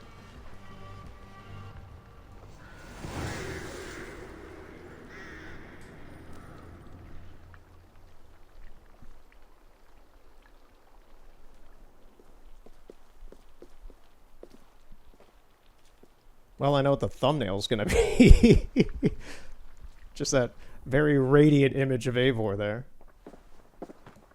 Join us, cousin. We've been having a grand old time, the kings and I. It's the abbot who's turned this place into a prison. He's taken hostages from all the families to control all of Ireland. Shut your gab, Donald. Owen would kill you if you talk too much. And Flan will kill us if we don't. It's like Donald said. It was Owen. He told us to delay whoever came until... Until what? Until the abbot can move his forces in. How many men? How many? We don't know. No one does. He has some companies at Armagh, more men than he lets on. That's all I know. Left to my cousin, you'd both be puddles of blood and guts. But King Flan might spare your heads. You'll be treated as hostages, not prisoners, until your king decides what to do with you. Now, think on your sins.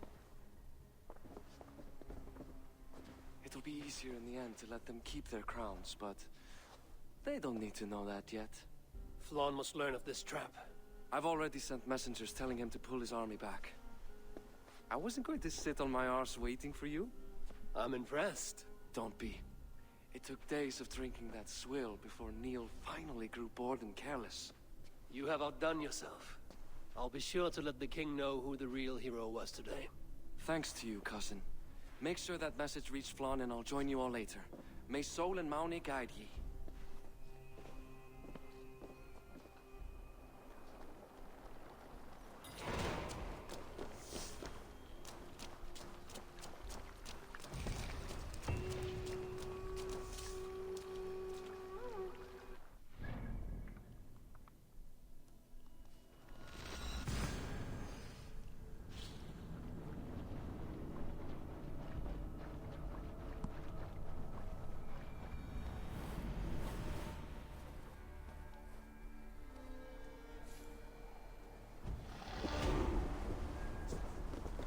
I really should probably stop here, but I do want to go talk to Flan. I think the game's great. I'm still enjoying this, and the story's pretty good.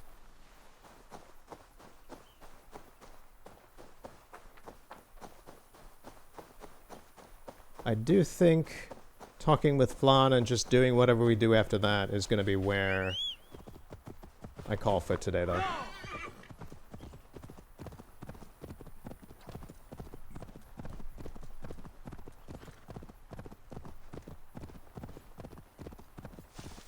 Unless,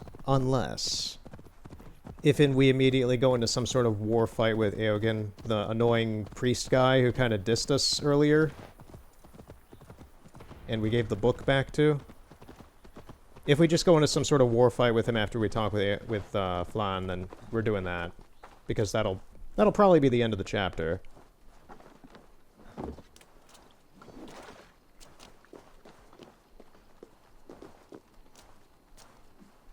Eivor, you did well at Alec. We march in the morning. I think it no small thing for you to lead my honor guard. Did you not get Barrett's message, Lord? You must pull back, not move forward. This ruse is part of a larger trap not yet sprung. Barrett believes to know the minds of these kings, but the church has taken root and flourished since my uncle's day. The church is behind the plot against you. Did the message say nothing of Abbot Owen? King Neil and King Donald were doubtless seeking to cast blame elsewhere. The church is a convenient scapegoat. What if there's some truth to Barrett's suspicions? Owen is the abbot of Armagh, God's appointed in Ireland. I cannot doubt him on the word of a friend. You mean a pagan? Why are you all still here? Did my message not get through? It did, but King Flan is not convinced. You must pull out a clawher now, my king, before we are surrounded by Owen's army. You do not command me, Barrett McEver. If there was an army, my scouts... Your scouts are dead. Baldur's blood, Flan. How many must die before you learn to trust? You forget yourself, Barrett.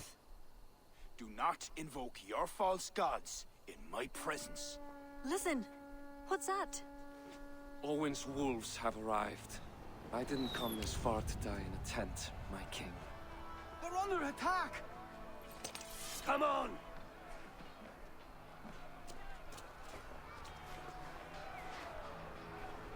I must be careful now. To the village! Run, horse, run! I'll take more heads than you, cousin! Do not wager on it!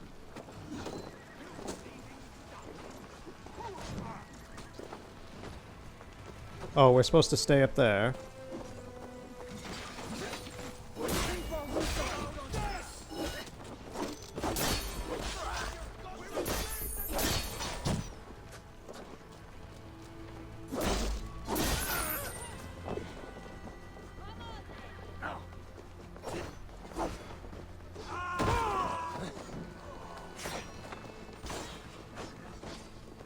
Eivor, climb! Oh, thank you. Okay, I thought there was a guy up there.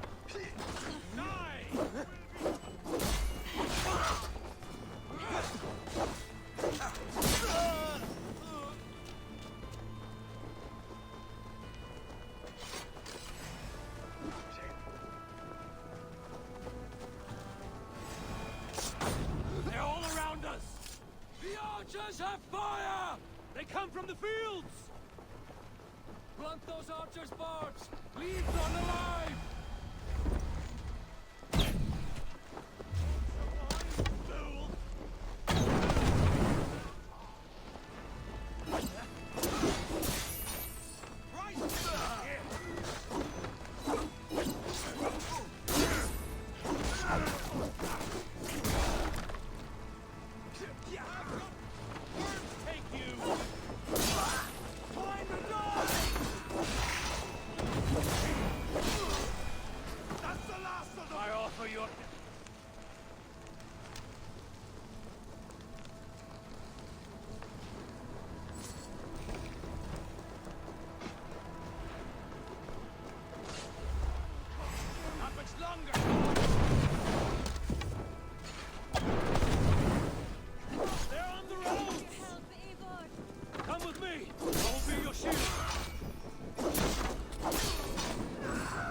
Holy crap. Yeah, I was wondering, like, this is not too many guys. And they're all setting themselves on fire!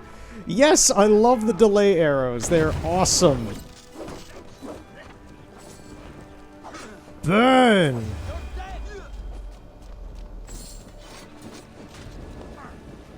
Hey, Eivor, could you not pick up a corpse and throw a weapon instead?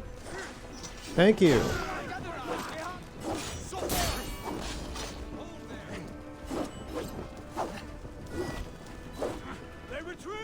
Oh, well, this guy isn't, but I can't hit him either. Yeah, that was a weird bug.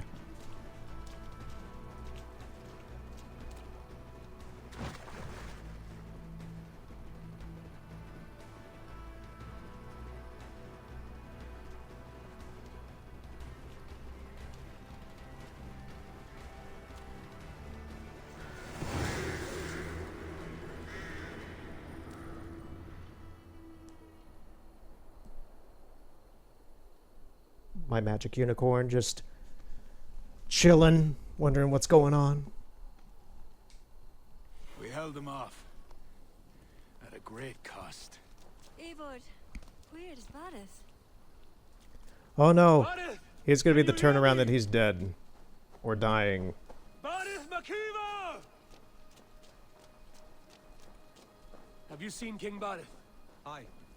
He was headed towards the farm on the edge of the village. A cold hand grips my heart.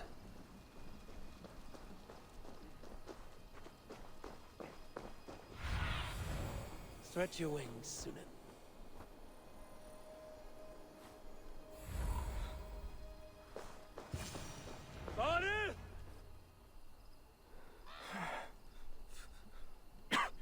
And we lost Barad. Varys. Eivor. I'm here. A glorious end, don't you think? Worthy of a saga, maybe. And you thought I'd gone soft. No one knew your true measure. Not even you, cousin. You had your doubts. Good thing I was too stupid to give up. Your bravery will be remembered, Varys. I'll see to it.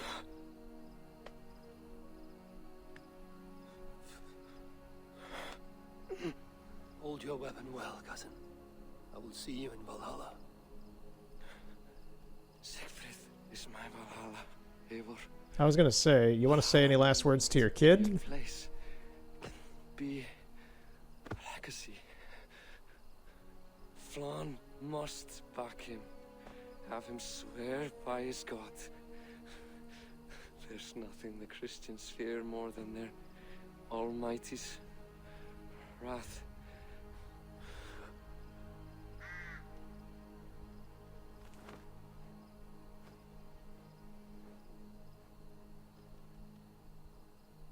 It will be done.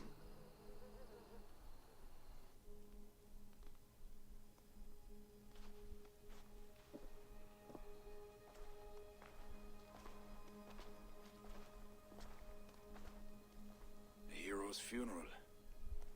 Bareth has become a greater man in death than he was in life. Or maybe we were too small to see his full size. A harsh truth, but fair. He saw more clearly than I, and I ignored his counsel. Owen will pay for his death. What then? When the abbot is gone and you've tamed the north, what of Siegfried? Will you give him your royal support? When he has proven himself. It would not be good politics at this time. Trolls take your politics. Bareth gave his life in your service. If this is how you repay loyalty, you'll be in short supply. Twice you stung me with truth. I'll return the favor. Siegfried isn't ready. But he could be, with proper teaching. Good. He'll benefit from your wisdom. And my support. But neither throne will be secure while Owen lives. We'll throttle the snake. And afterwards, the fate of this land will be in your hands. Yours and Siegfried's. The horses are being made ready, my king. Sure you don't want to rest your bones and leave by dawn's light? My thoughts ride too rough for sleep. I've an army and reputation to reclaim. The second may prove harder than the first.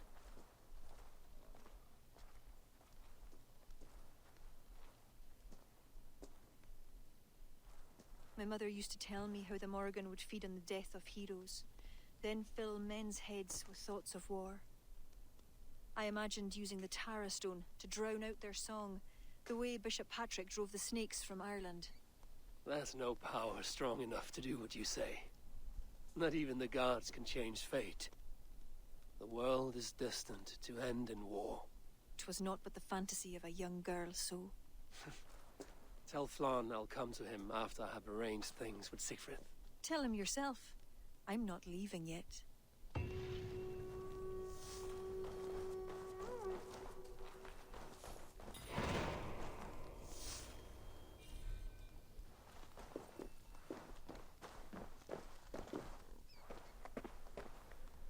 Alright, and I think that's where we'll leave it today. Yeah. I didn't expect... Honestly, I kind of didn't expect him to die. But I think that was a very, very well done way to do it. That's good writing. I enjoyed that. Oh. And she's starting to sing.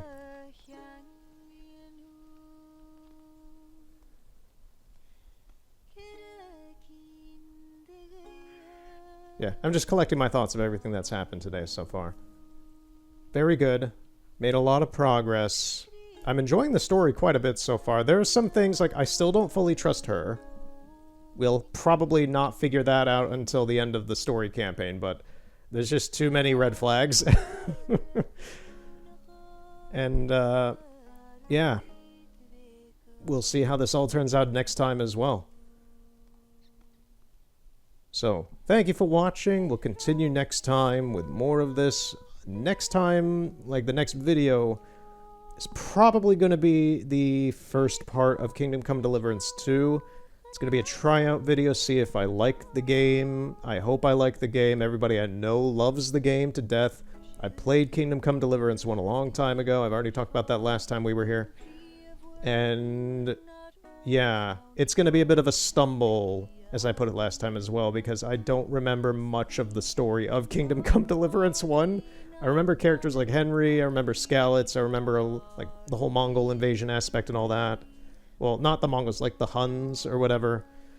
I don't know who the antagonists in this game are. I don't remember after watching a couple playthroughs of the game years ago, because I didn't beat the game, but I got most way through the game, like 4/5 of the way through, and then I just stopped. But I did really enjoy the game, and I don't know how it finished. I remember watching a few playthroughs soon after that, where I did see the finale, but I don't really remember that now.